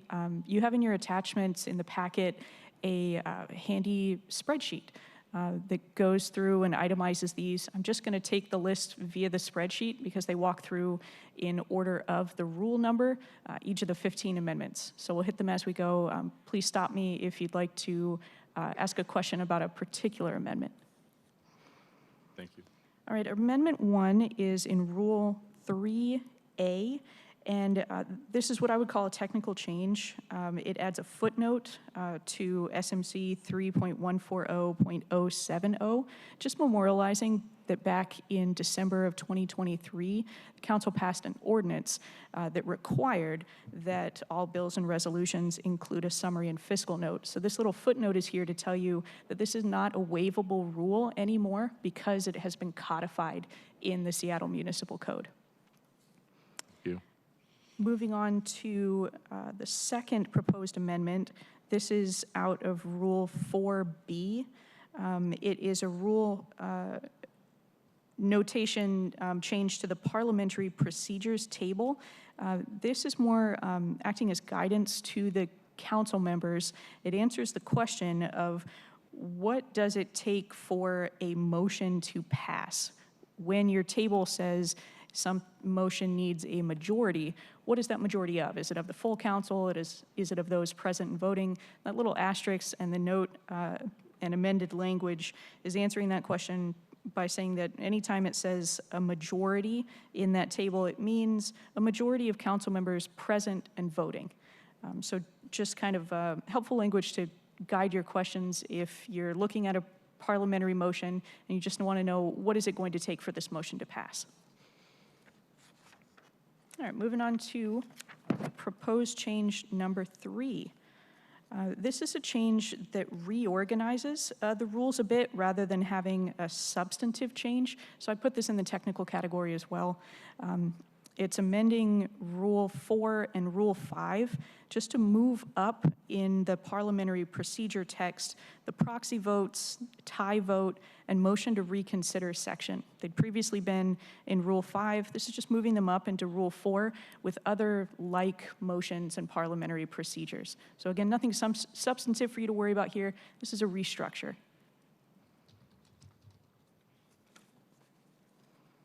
We'll move on to item number 4. Item number 4 clarifies that those who have abstained or otherwise been disqualified, think recusal situations there, that they aren't voting when they're asked to, when it's their turn in terms of the roll call, that they are instead just saying abstain or present. Rather than voting by saying abstain or present, there's no actual vote mechanism happening. That's particularly important in situations of recusal, where someone is not allowed to participate. And so we just wanted to clarify that language that they're not actually voting when they say abstain or present. They're merely acknowledging that presence in the roll call. Number 5, the 5th proposed change comes in at Rule 6 and Rule 7.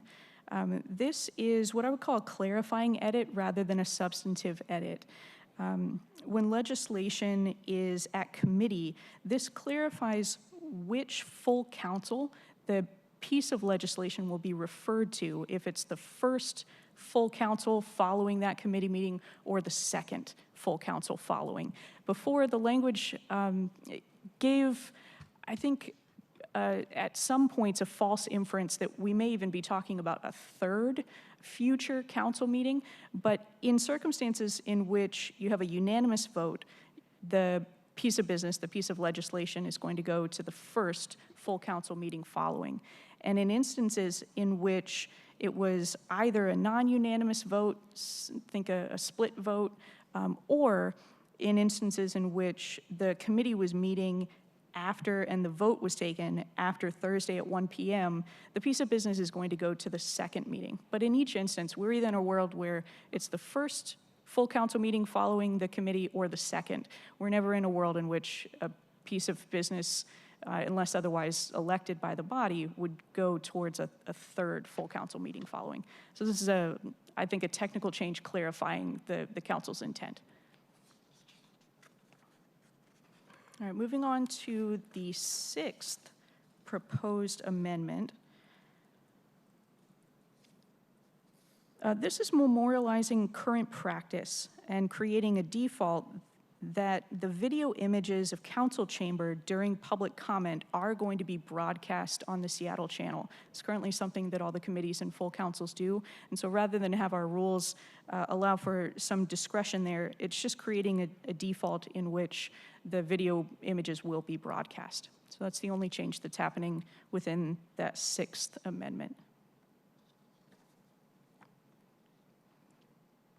All right, in the 7th proposed amendment, this is coming in for Rule 6F and Rule 7E relating to the duties of the chair for standing committees and select committees. This concerns the timing for public comment. Right now, for written public comment, the timing of when someone can actually submit it is announced in the meeting agenda and available online. And so this change, proposed change to the rules, would memorialize that current practice and remove language here that allows the chair during the meeting to allow for additional time for the submission of written comment from the public. Since that's already taken care of in our published meeting notices that happened prior, this individual discretion to the chair is not part of current practice. So it's updating our rules to reflect the current practice. All right, moving on to the 8th proposed change.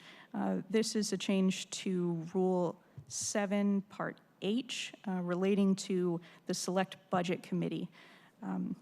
This would update the quorum for the Select Budget Committee from 3 members to 5 members. Given that it is a committee of the whole, that's more in keeping with our practice across other select committees that are comprised of the entire body. Now, proposed Amendment 9 also relates to the Select Budget Committee and specifically the adoption of a balanced budget package. This set of amendments would memorialize the current practice that a balancing package is a singular publication rather than an initial and then later revised publication. So it updates the language in the rules to our current practice. I would note that within Amendment 9, there is also an update to memorialize the fact that amendments to the balancing package must be self-balancing. That means that a proposed increase would be offset by a reduction or some proposed increase in revenue or otherwise a change in policy relating to our resources that would result in a balanced package. This is already language that appears in the Year 2 biennial rules, but it would be placed also within Year 1 to clarify that regardless of if we're in our first year or second year of the biennial budget, that the balancing package amendments need to be self-balancing. All right, moving on to the 10th proposed amendment. This is to Council Rule 9A. And similar to one that we discussed earlier, this would increase the quorum for council briefings from 3 to 5. I think it's a matter of course, given that it is also a meeting of the council as a whole, we would standardize with this proposed amendment the quorum to also be 5 instead of 3.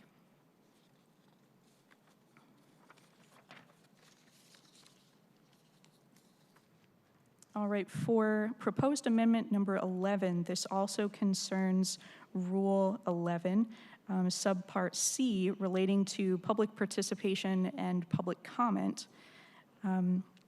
The amendment here would change the default rule that public comment at committee concern an item on the agenda or within the purview of the committee. So instead, the default would be that public comment may be about items on the agenda and that the committee chair has the discretion to accept comment on matters within the purview and that would be noticed on the committee's agenda. So again, a shift in the default provision from allowing the committee meeting public comment to be both matters on the agenda and within the purview. Instead, the default would be public comment on matters of the agenda with discretion to the chair to expand to authorize public comment on matters within the jurisdiction of the committee.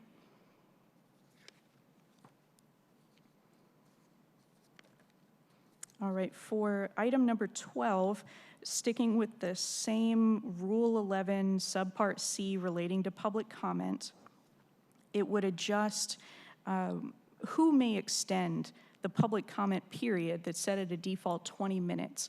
Right now, under our existing rules, it is the presiding officer that may elect to extend public comment, and this would change the default to allow for a majority of those present and voting to extend public comment. So just a change in who has the authority to create that extension.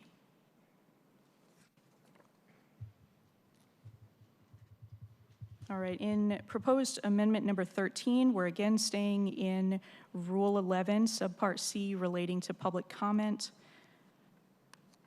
And this removes the present discretion of the council president to authorize someone when they make a request out of their own personal safety. They make a request during public comment not to share their name. This changes the default to automatically grant that individual the right to have their name withheld so that they can provide public comment while preserving their own safety. Proposed change number 14 is still in Rule 11, but this part, subsection D, generally regarding the disruptions of city council meetings or committee meetings. This is a clarifying edit, and I'll speak to this and our final proposed amendment at the same time. These two are both clarifying edits that clarify which entity is responsible for issuing the notification that someone has been excluded from a council meeting and that they would have a right to an appeal. In practice, it is the Office of the City Clerk that provides that notice to an individual that's been excluded at meetings, affording them notice of their rights to an appeal and providing a time frame for that. So this clarifying edit just provides more notice to the public on which entity it is that's going to be involved in that matter. And then very similarly, our very last proposed council rule change is to note and clarify in the rules that the appeal that someone who's been excluded from a meeting might submit is going to be an appeal submitted to the city clerk, rather than maybe confusingly them trying to provide an appeal to an individual council member or to the body, that it's the clerk's office, the same office that provided the notice, that will receive a notice of appeal from an individual. And those are the 15 proposed edits to the council rules.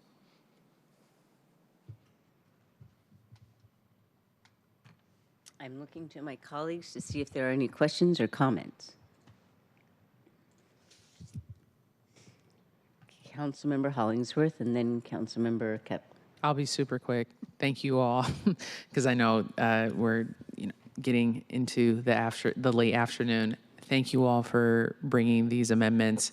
They're pretty straightforward, and it seems like it just creates a more of a operational, just enhances our operations as a council. And you all obviously have been here for a long time, so you see how the council operates, and it just makes sense. And very grateful for your work for proposing these, or walking us through these amendments, because I know it was a lot. So thank you.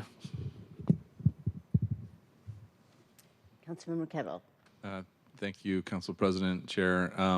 Yes, I too appreciate it, and I appreciate walking through this because it jogs the mind of the various pieces that are out there and how we do different things, differently. But so I see the logic.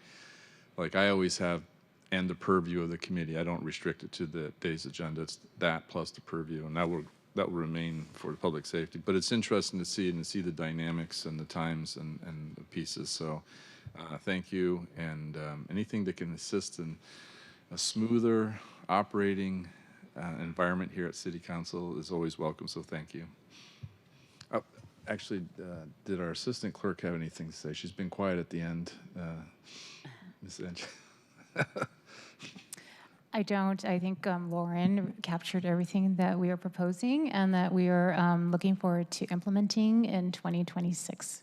Okay, thank you. I'm just glad I got her voice, officially into the meeting. Thank you.